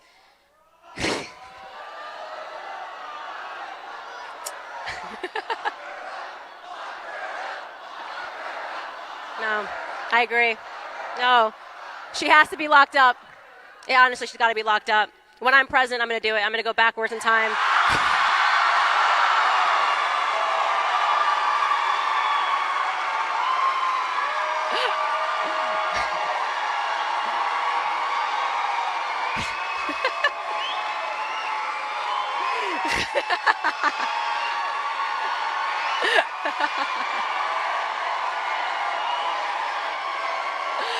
I love you guys. I love you guys. That'll be a promise made and a promise kept. And you know who else should be locked up? Dr. Fauci. 100%.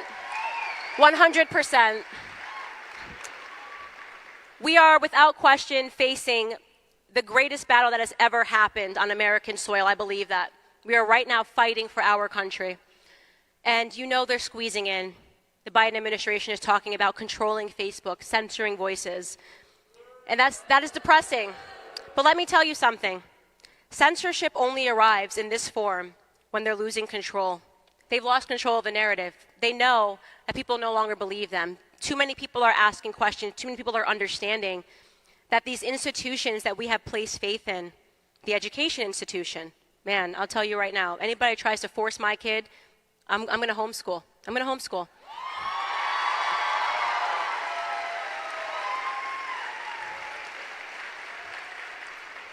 I'm happy to take online classes. I'm happy to homeschool. What I'm not happy to do is to give my child to the state. I'm not happy to give my child to the state.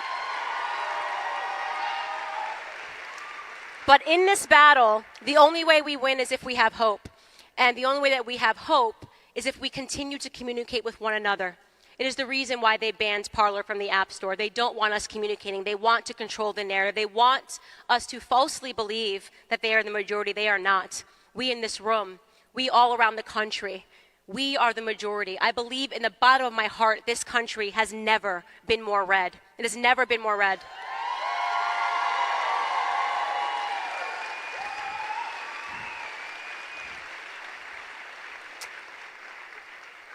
Guys, I cannot thank you enough for giving me this energy. I come here to plug into you guys. You think I'm inspiring you? You guys have inspired me. You are the reason.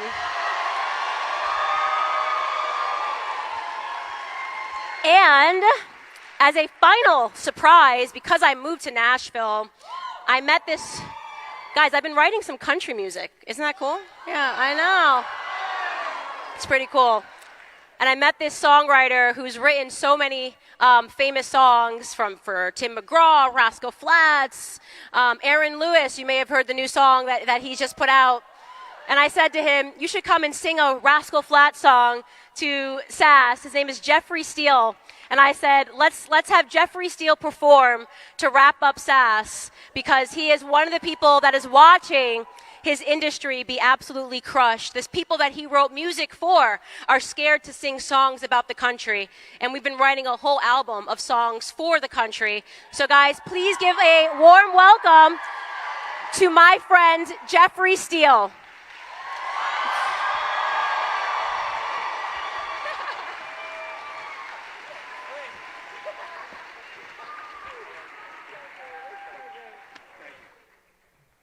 I'm going to sit and I'm going to enjoy the show with them. Somebody catch me. My security is going to kill me, but I'm jumping down.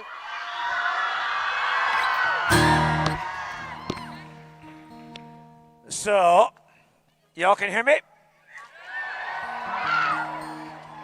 So I'm a world famous songwriter, which means nobody in this room probably knows who I am. But hopefully you know some of my songs. And I am the embodiment of the American dream. I'm a guy that loved to make music. I wanted to make it professionally. I wanted to write songs, sing my songs. And I went through every possible failure and stumble and trip there was to get through. And I'm standing on this stage right now with Candace Owens. It's so awesome. Anything is possible. So I'm going to sing you a song that I wrote for my daughter when she was 13 years old. And I wasn't trying to write a hit song. I was just trying to write a song for my daughter. And it went on to become a very big hit song. And if you know the words, you're going to help me sing it? Will you help me sing it?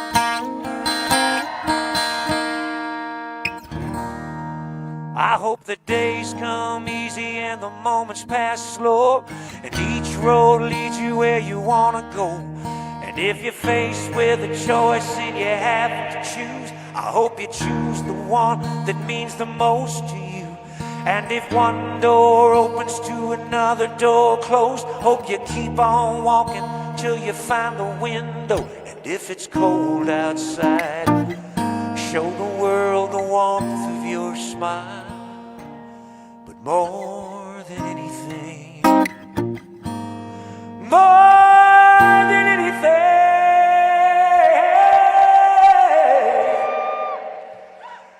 my wish for you is that this life becomes all that you wanted to. Your dreams stay big, worries stay small.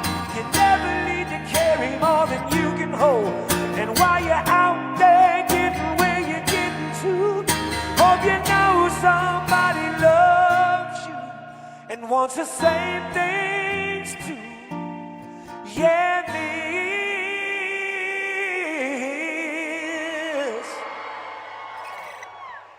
this is my wish. I hope you never look back, but you never forget all the ones who love you and the place you left. You always forgive, never regret, and try to help somebody every chance you get. Oh, you find God's grace in every mistake and always give more than you take. But more than anything,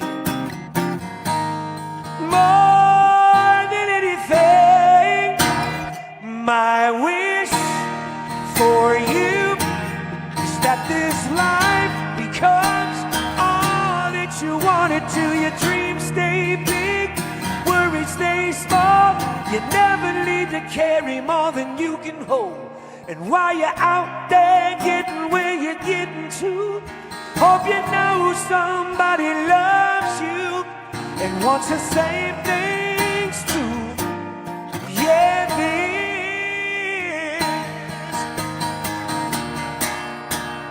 this is my wish for you. Oh yeah.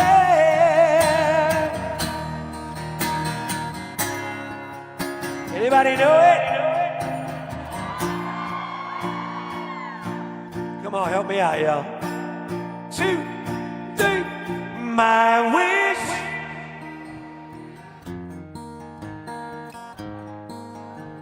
all that you wanted to. Your dreams stay big. You never need to carry more than you can hold. And while you're out there getting where you're getting to, hope you know somebody loves you and wants the same things too. Yeah,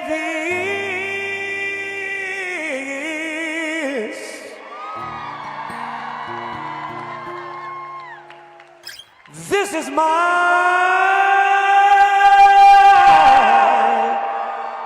way.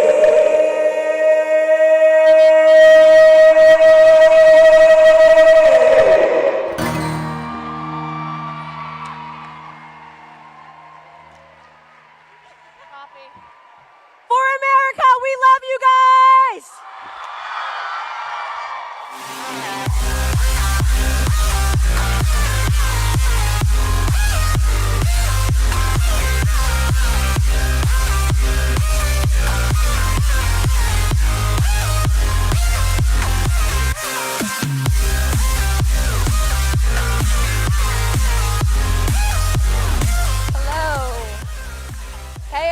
We just wanted to say thank you so much for joining us at our Student Action Summit 2021.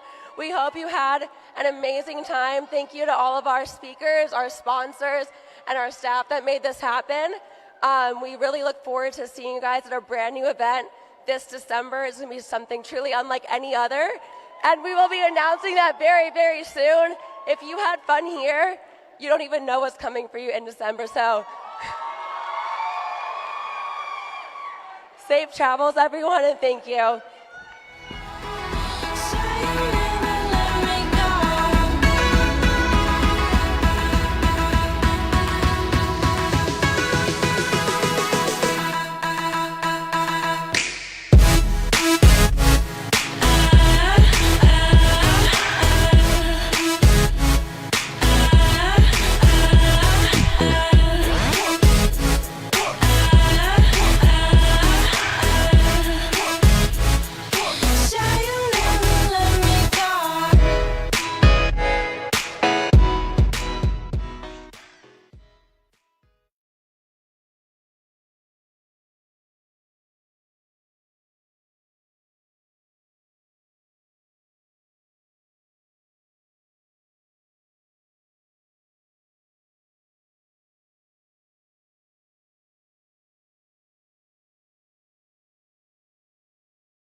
Hey, everybody. We are at a critical time in our country. And Turning Point USA, we are at the front lines of what's happening in the American culture war. We are on pace to have 1,000 high school chapters by the end of this year. We have events with thousands and thousands of students, including right now, in the very room that this event, the Student Action Summit, is happening. We had our Young Women's Leadership Summit with 2,500 young conservative women leaders from across the country. We have a school board watch list project coming out in August. We have our professor watch list project. We have our China on Campus project. We are doing the most ambitious campus tour in the entire country, where I personally go and visit these college campuses, but we need your help. And every single gift you give right now is matched dollar for dollar. That's right, dollar for dollar. All you have to do is go to tpusa.com. That's tpusa.com. Hit the donate tab. It's hard to miss. And give what you can. Every dollar is matched dollar for dollar. And we here at Turning Point USA, we have 165 full-time people on our staff in the field that are doing the work of organizing groups, of getting students trained and activated to be able to take back our country. If you're worried about our educational system, if you're worried about the future of America, then please back us up if you can. Give us the tools and the resources we need to keep growing. We are going to be hiring another 28 people just in August in just one project in particular, and 30 other people just to work on college campus type work. And you guys can help us at tpusa.com. That's tpusa.com. God bless you guys. Thank you so much for backing us. Remember, your gift is matched dollar for dollar at tpusa.com.